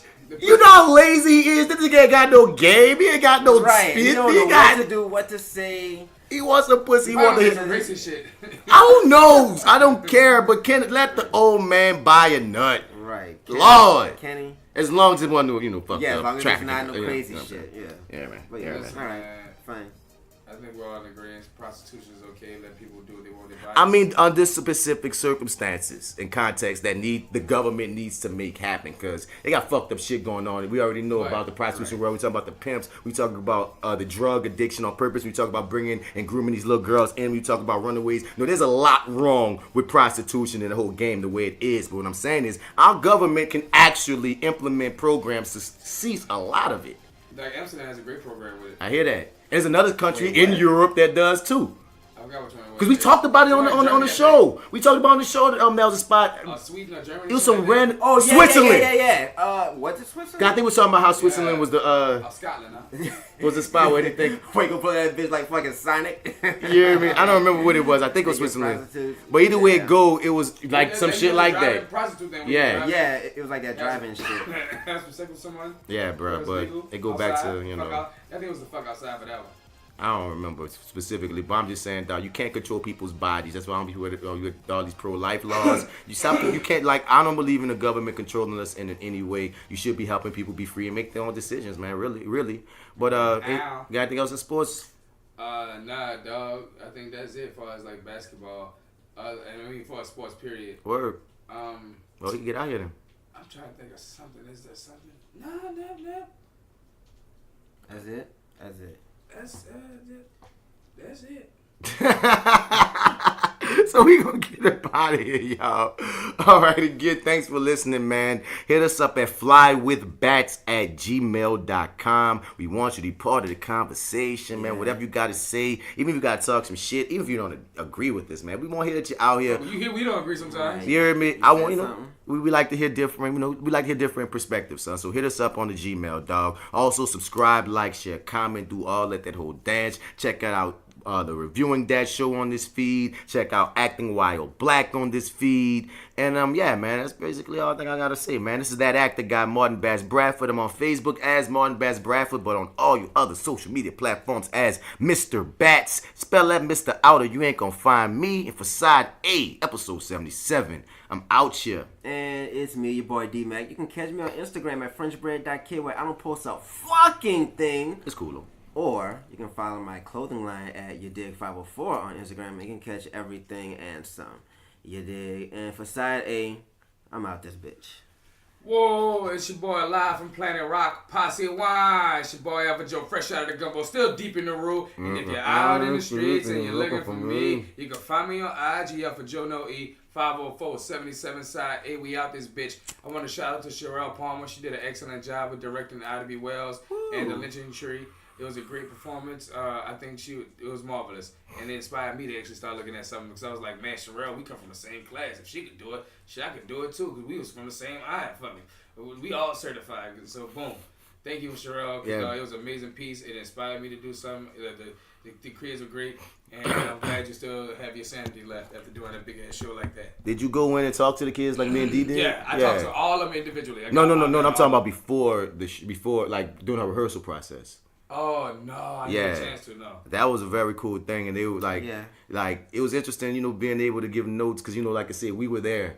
We were in their shoes at some point. So being able to be on the other side and, like, they taking the notes and, they listening, and man. Son, check this out. The same note you gave your boy that played Thomas, I'm going to say his name, but the King, apparently, quotation marks, I gave that boy the same note when I saw the play. Yeah. And that boy said, man, Bass told me that. And I said, I think I remember told me something like that. But yeah, definitely. Open your eyes, bro. Open your eyes. Because I like that little dude. Like, once he humbled himself and stopped putting on his act and talked to me like a normal person, I was like, yeah, little brother. Like a little nigga supposed to? I ain't been saying a little nigga supposed to. Like I'm saying, dog, when I first meet you, you on this crazy, cocky, all this energy shit, and I'm like, son, I'm right here. We could just talk. So when he was like normal, I was like, yeah, son, because he's a very talented cat. Yeah. So I think Lawrence said he did his thing heavily when Lawrence told me about it. So big ups to all of them and big ups to Sherelle. She's going to be on our next episode. She had asked me about being on Side B, and I was like, come on through, girl. That was another actor, dog. That was a freshman that really did it. She did it for me a lot, too. Word. I saw her, and I was like, girl.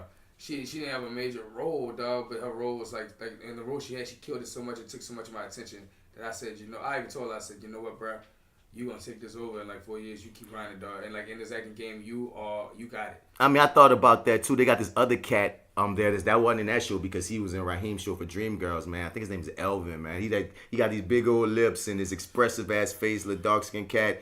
And I've seen him in at least 3 Diller plays already. And every time he don't really ever have like the leading role. But every time he do his thing, he do his motherfucking thing. That's so when I see him, so when I seen him in Dreamgirls, there's another situation of you not the main character, but you do killing like 3 different characters. That to come up to the dude like, son, like just like what you said, bro. Like I see you. If ain't nobody else see you, bro, like I see you, son. Like you killing. You hear me? Don't worry about the main character, dog. Do you? You do your thing. And I noticed you. Right. And all I'm gonna say about, I can't even say that on air. I'm not gonna say that on air. What's making me say this, but generally speaking, as we close this episode out, black people need to keep telling black stories. Yeah. I'm gonna just leave that there. Yeah. But yeah, y'all, for 77, Side A. We out. Most real niggas know, most niggas phony. Your shadow got your back, huh? Just like your homie. That's why shady niggas will harm thee. Just act Caesar. Brutus got him and caught him before his last breather. If that don't make you believers, then you'll learn. Honesty is a quality that will burn, but it's cool. And trust is a quality you will earn. You a fool if you think you learn all of the rules. imitating imitation and they calling it cool. I know a little bit, but go ahead and call me a fool. While you sprinkle sugar on shit and you calling it food. See, I'm just trying to groove and you standing on the wall with your hands on your balls, making crab claws move. Tryna bonk at a dog, but I don't bonk, I just fall back till you think you winning, but you lost in the beginning. Ayy. One goal, one thing, one move, man, that shit don't change. It's absurd. Real niggas do real fucking things. Real niggas do. Ay, there's only one goal, one thing, one move, man, that shit don't change. It's absurd. Real niggas do real fucking things. Real niggas do real fucking things. T.I. CZ.